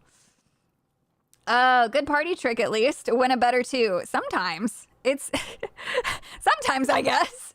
I am a bubble girl in a sense. I am. But yeah, so that's my medical history. It's quite a fascinating one. One day I'll talk. Well, I've kind of talked about the abdominal migraines before, but that was a whole weird thing. Actually, no, I will tell you guys this. So the abdominal migraines ended up saving my life. So at the age of 22... I had every single test done to figure out why every few weeks or months I was getting such intense stomach pain for 5 days. It never lasted less than that. I was missing school. I was missing work. If it weren't for streaming, I actually would have ended up homeless because I had to quit my job because of it. I could no longer be a waitress due to the pain. It was so intense. It was some of the worst pain that I've ever felt in my life. Funny how I went from such intense pain to never feeling pain now. But what had happened was, what caused the abdominal migraines was I fell off of a stepladder onto a concrete floor, but I landed really, really weird on my sort of tailbone. I ended up landing on the L5? L4? L5 or 4 vertebrae, rotating at 30 degrees. Well, you have a bunch of nerve endings that wrap around from your spine to your stomach. And because of the rotation, I ended up ripping those. So one side got bunched up, one side got ripped. And so that's why it was causing those pains. But at the time, doctors had no idea what was wrong with me. I was in the hospital constantly. I had all of the tests, scans, everything was fine. I thought it was like reoccurring appendicitis, which is super weird, where like your appendix becomes inflamed. And then I thought I had to get it removed, but I didn't because that wasn't the problem. And then I ended up insisting on a colonoscopy. Doctor didn't want to do it. They're like, there's no fucking point for that. Well, good fucking thing I did. I insisted on it. Turns out they removed the polyps that turned cancerous, and the woman called me late at night, and she goes, I just want to let you know that you dodged a bullet because you would be dead in a few years. And I'm like, great. Super cool. So now, since the age of 22, I have been encouraging all young people to get colonoscopies. You might have polyps that could turn cancerous. Colon cancer is on the rise. Too many people are dying of it. Between my husband and I, we know so many people, and this should not be the case, of people in their 30s dying of colon cancer. So please, even if you think that you're healthy, even if you have absolutely no pain, go insist on a colonoscopy. Yeah, I literally dodged a bullet there. I would not be here today. It would have, if I had been diagnosed, I would have maybe a few years, but I would have never made it to the age that I am today. So I am so happy that I suffered through the abdominal migraines. It sounds like it's a lot, but like I guess, you know, when I tell these stories, it doesn't even really feel like it. I'm here to help you fix your lore. But yeah, she is bragging on stream that she asked people to put fingers in her butt, basically. This is TMNE material for sure. Kind of. They stuck a camera up my ass and then kept going. Very cool. I have pictures of my insides. Well, considering all this and considering how you're doing now, you're pretty awesome. Well, thank you. No, I appreciate it. But it is just kind of like an encouragement to get people to go to the doctor to go get checked. A lot of people don't even do this. My dumb fucking uncle, who I love, despite his dumb fuckery sometimes, doesn't get fucking colonoscopies. And supposedly he actually had polyps removed at like the age of 6. And I'm like, bro, what are you doing? You're the only other person in this family who is prone to them the way that I am. Please go to the doctor. So For what it's worth, we're really glad that you're here with us, Savvy. I'm so happy to be here too. I would have never been able to meet my husband or met any of you guys, and that would be really lame and dumb. At least I'm too old to die at 30 years old of anything. Oh, no. Everybody can die right now if you have an American diet. Goddamn seed oils. Yep. So we don't know for sure, but we know enough to know that the American diet is not a good one. And I'm not even on the extreme end of what people consume on a day-to-day basis. I have been very health conscious since the age of 17. That doesn't mean that I've always been perfect, but my family has tried to do well. We did have a lot of McDonald's when I was younger, but it wasn't so much of like what other people eat. You know, I also hate soda. My worst crime was definitely, though, being a bit of an alcoholic in my 20s. But who hasn't? But also, alcohol doesn't have the same effects as the American food diet. It can still be bad. Don't get me wrong. Do not go and consume alcohol in excess. That is not a good thing. But it's not going to cause the problems the way that the American diet does. You were never too young to die. Yep. Savvy's uncle been like, I lived a good life, basically.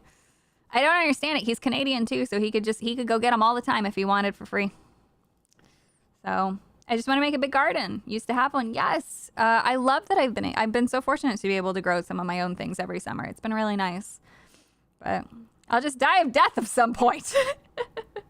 It in the post for some point or another. Yeah, I mean, that's, yeah. Scheduling my colonoscopy. Yeah, exactly. I mean, there's nothing wrong. You know, preemptive care is some of the best stuff that you can do. The best case scenario, you're completely clean. Worst case scenario, you find something early enough where you can actually do something about it. Never understood why Americans like their food greasy. They don't, technically. But unfortunately, the flavorings and the things that are used can be addictive. And again, our country doesn't have a very high average education. We have so many exceptionally smart people that offset what the majority of people actually are. So our average looks better than it actually is. Snapple 89, thank you so much for the 10. I've been seeing you on other shows, but never supported you directly. So here you go, and keep up the good work. Thank you so much. I really appreciate it. Thank you so much for the tip. It's so kind of you. A bless. Thrown out burgers before? Yeah. Eating out, a restaurant is more likely to be using cheaper oils than, say, coconut oil or avocado oil or olive oil. And there's no real regulation around that because obviously it's legal to be sold in America. So you never know what somebody else is cooking your food in unless you call ahead and ask or just ask them there. But then it's like, what's the point? Just make your own things, you know? So it can be hard. Like, I'm so health conscious that back when I used to go out with people and had a social life, I would still go to the places that they wanted to eat. I just wouldn't order anything. That's how health conscious I was. I wouldn't be bullied into consuming certain things. One meal a day. Well, eat so long as you're hungry. You should always consume when you're hungry. Americans always think food in Britain is boring and lacking flavor just because we don't use random substances in our food. I don't think British food is boring at all, dude. I actually really enjoy British food. Like real true British food. It's really not that bland. There's actually more American food that's bland than I think British food. That or it's just loaded with sugar to make up for it. You chug seed oil, so I develop immunity to it. I wish that's how it worked. I'm like Ryan, I'll keep eating garbage food to speed up the process. Y'all are trying to live longer. I'm trying to speed run my death. It's still going to be a high score for you, man. Might as well make the most of it. Is there a good oil? Of course, there are definitely good oils. Avocado, olive, and coconut oil. I personally really like using coconut oil, but it can have more flavor than, say, olive oil. So, like, you'll get a hint of coconut in your cooking, but I do a lot of tropical-based cooking in general. I like using, like, teriyaki I consider a little bit tropical because I'll mix it with, like, pineapple and citrus and stuff. So the coconut complements a lot of the things that I cook. I won't use coconut oil, though, if I'm, like, trying to make, like, a pork chop, then I'll go to olive oil. But a really good quality olive oil is good for you. I use coconut oil for Asian dishes. Exactly. It just tastes good there. Yeah. If you can cook, anybody can cook. Crude oil, best oil. Avocado oil is what I use. Yep. They also have chips if you're super insistent on making your own, or not, I'm sorry. If you're super insistent on buying things, buy the chips that say that they use avocado oil or olive oil. They do have them now. They're in the health aisle. They'll be $1 more, but whatever. But if you want to be super cool like me, buy yourself a plantain. It's about 99 cents or less. It's the super hard green bananas. And then you're going to go ahead and get yourself a mandolin thing, and you're going to set it to the number 2 slot, so that way they're kind of thick, kind of not, and then you're going to shave them down into your pan, and then you're going to fill the pan with coconut oil, and then you're going to fry them up, and it's going to be super tasty because you can put salt on them, and you're thinking, isn't a plantain related to a banana? But it's drier and starchier, and you can make your own chips, and it takes about 15 minutes, and that's it. If you want to get even faster results, you can actually air fry them. Toss them in a bunch of coconut oil, and then put them into an air fryer, and there you go. What about Olive Garden? Bro, if you're eating at Olive Garden, like, I'll say a prayer for you, man. Cooking with T-bone. Sounds like a job for a whammon. Exactly. You got to have yourself a living. You don't like, I hate bananas, but I love plantains. The plantains are so starchy that they taste like a potato chip. They're super, super good. I actually really, really like just doing salt, but for friends, I've done up like spicy flavors. I put like garlic on it and stuff like that. So my mom switched over to homemade food and her sugar levels showed significant improvement. Yeah, exactly. Like, I don't put sugar in anything. If I need to use a sweetener, I will either use a coconut sugar, which gives it kind of a smoky flavor, but it's not real sugar. Or I will use honey. So, but even then, I don't cook anything sweet. I almost, even in something technically sweet, I don't put anything into it. Using an air fryer is amazing. Yes. We have boreal happies. I know that's not how you pronounce it if the word is not misspelled. Like bitterballen, think goulash, croquettes. I just get the regular one instead of the special air fryer one, less oil, much healthier. Yes, dude, I love healthy food. Oh my God. Fem Tanga, thank you so much for the $4.99. I got a new live stream idea for you, Cooking with Savvy. I genuinely don't think anybody should tune into a cooking stream with me because I don't know what I'm doing and you guys would just watch me fumble around. And it come and go. Oh, we have those. The Netherlands ain't even real, y'all. I love food, but am fat. You can love food. You just go on walks. I don't know. I don't know. Bananas are good. Just don't eat them for the shape and you're good. Yes, that's true. Do it anyway. I guess maybe we could do a cooking stream one day. I can show you guys some healthy snacks. Yo, least roast savvy. Wait. Oh, you mean maybe let's roast savvy kitchen skills. I have to clean my kitchen before I do any streams, though. All she would do is make dry sandwiches. It's true, I would. Okay, yeah. If you've never tried buckwheat honey, it is a good honey, dude. I love buckwheat. I buy local honeys. I like the buckwheat. There's a really nice citrus, like an orange blossom that I bought from New Zealand. Very cool. Very cool. But maybe one day we'll do a goofy cooking stream. I'm not too sure. Use agave nectar and everything. Another one. Clean kitchen. She has Aspen kitchen confirmed. It's not Aspen gold levels because I can still cook in it. It's just, it's probably not as clean as it could be. I'd be down for a Savvy's dry sandwich making stream. Maybe. I don't mind the taste of bananas. Their texture's fucking horrible. I can't do the taste or the texture, but I eat them anyway because they're really good for you. And it's quick, healthy nutritions. Consuming local honey will help fight off allergies. It's true. And even with consuming local honey, I still have really bad stuffy nose. My allergies are shitty, and they're just getting worse with time. But I think that comes down to diet and then just plants being... I don't even know what's causing it to be worse. What's causing pollen to technically be worse. I don't know why that would be a thing. I don't know if plants are evolving because there's technically less of them, so they need more pollen to be able to reproduce better. I don't fucking know.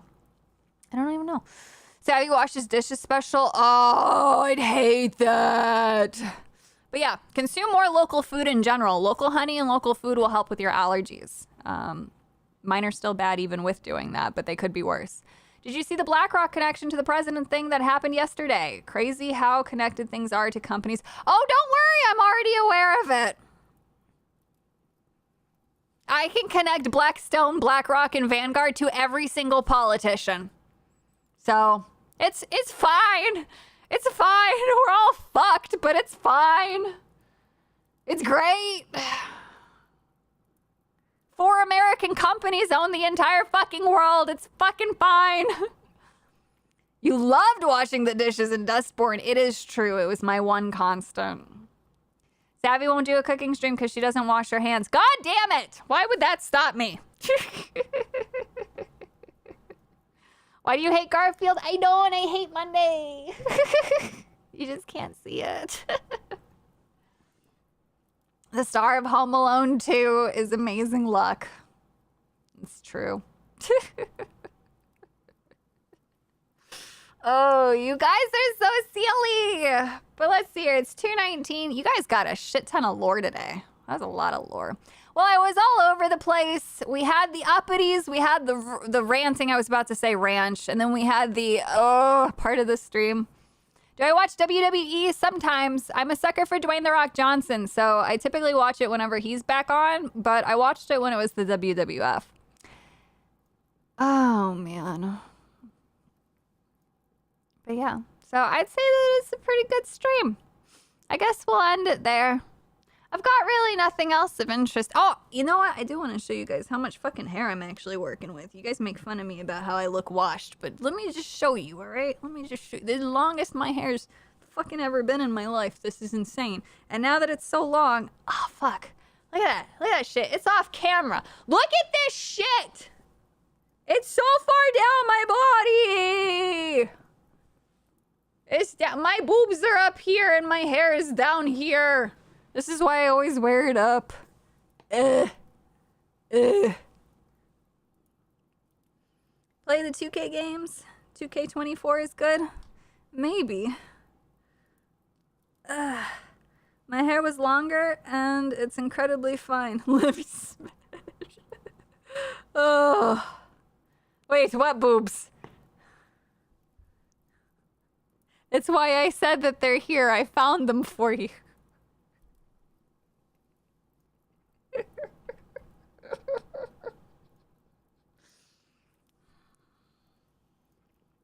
I have the body of a lolly. Alright? I can't help it.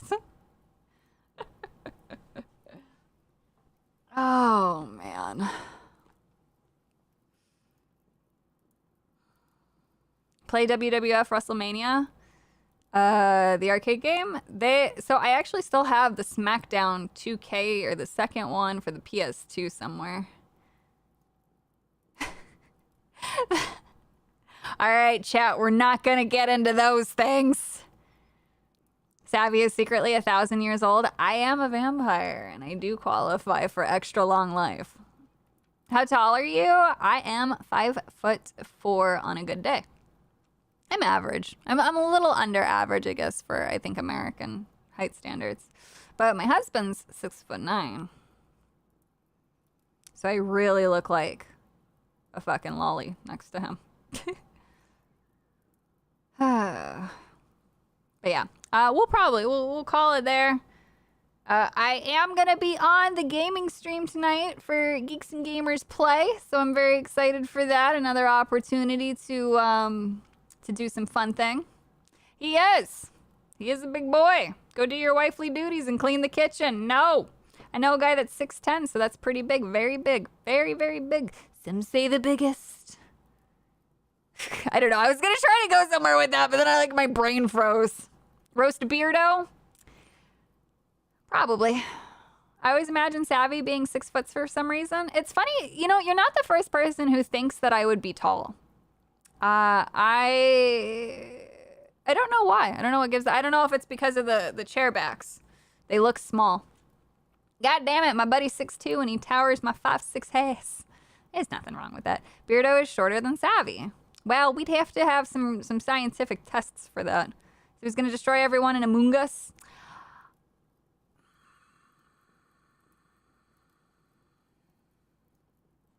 I don't know. No, probably not.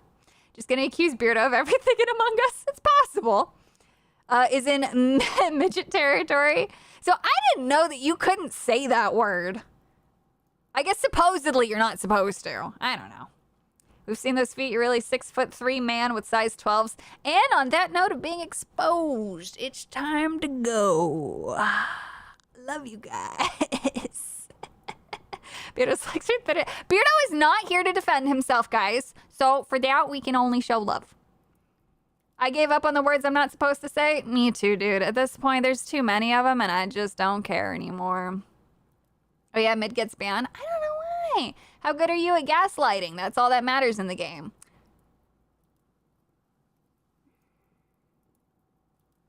It's not so much about gaslighting. It's being... Because gaslighting alone won't get you anywhere that you want in life. You have to truly understand other people's emotions and appeal to them. You have to know when to butter someone up. You have to know when to look like a weak and scared little animal so that way somebody else comes to defend you.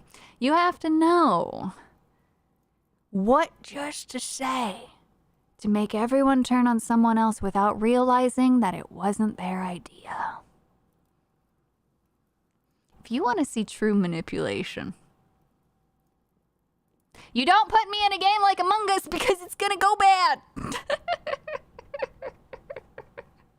I'm just kidding. Oh, man. But yes, take care, everybody. I'll see you tonight. Didn't you do RP? I'm sure you'll do fine. I did. It was a very good time. It sounds too complicated. Just play Civ 6 again. Yes. Anyway, I love you guys. Thank you so much for all the love and support today. Thank you for joining me on this wonderful... Wait, what? Somebody says Abby cooks with piss on her hands. Jesus fucking Christ. Thank you so much for all the love and support today. I really, really appreciate it. Thank you to all the new members who have joined, for all the gifts and the tips. I will have a look at all of the Steam stuff now that's being sent to me and all the messages and all the DMs and things like that. Thank you again, everybody, for being here. And wherever you are in the world, please have a fantastic, wonderful rest of your day, night, evening, or morning. Yay! Where's the outro? I do this every time. Why don't I just lay things?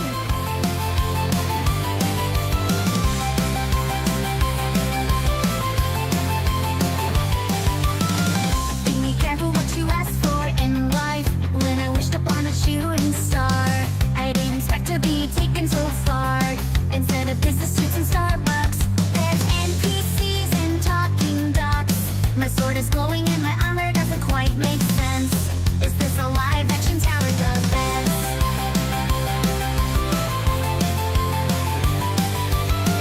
I started at level 1 in the PvP zone. Now I gotta see to run these quests. Too focused and I might be made in less. But like the stealth ranger I've always played, I'll tame me a pal to come to my aid. Sure, I could save the kingdom from that high level boss with this side quest to collect some golden bras. It's not chocobo racing, but it's pretty close. Mini game completion trophies are no joke. Not sure if I'm dreaming, but I gotta save these focus. They're an auto-save feature. Don't need tutorial teacher. I was regional champion, 9 times undefeated. They once said I had aim assist, but I never cheated. I'm the high score, from the arcade. From the arcade. I'm the healer you want in every raid. And we're going to save the day. The words of dragons are easy to learn quick. Class change, max points and charisma. This dungeon platforming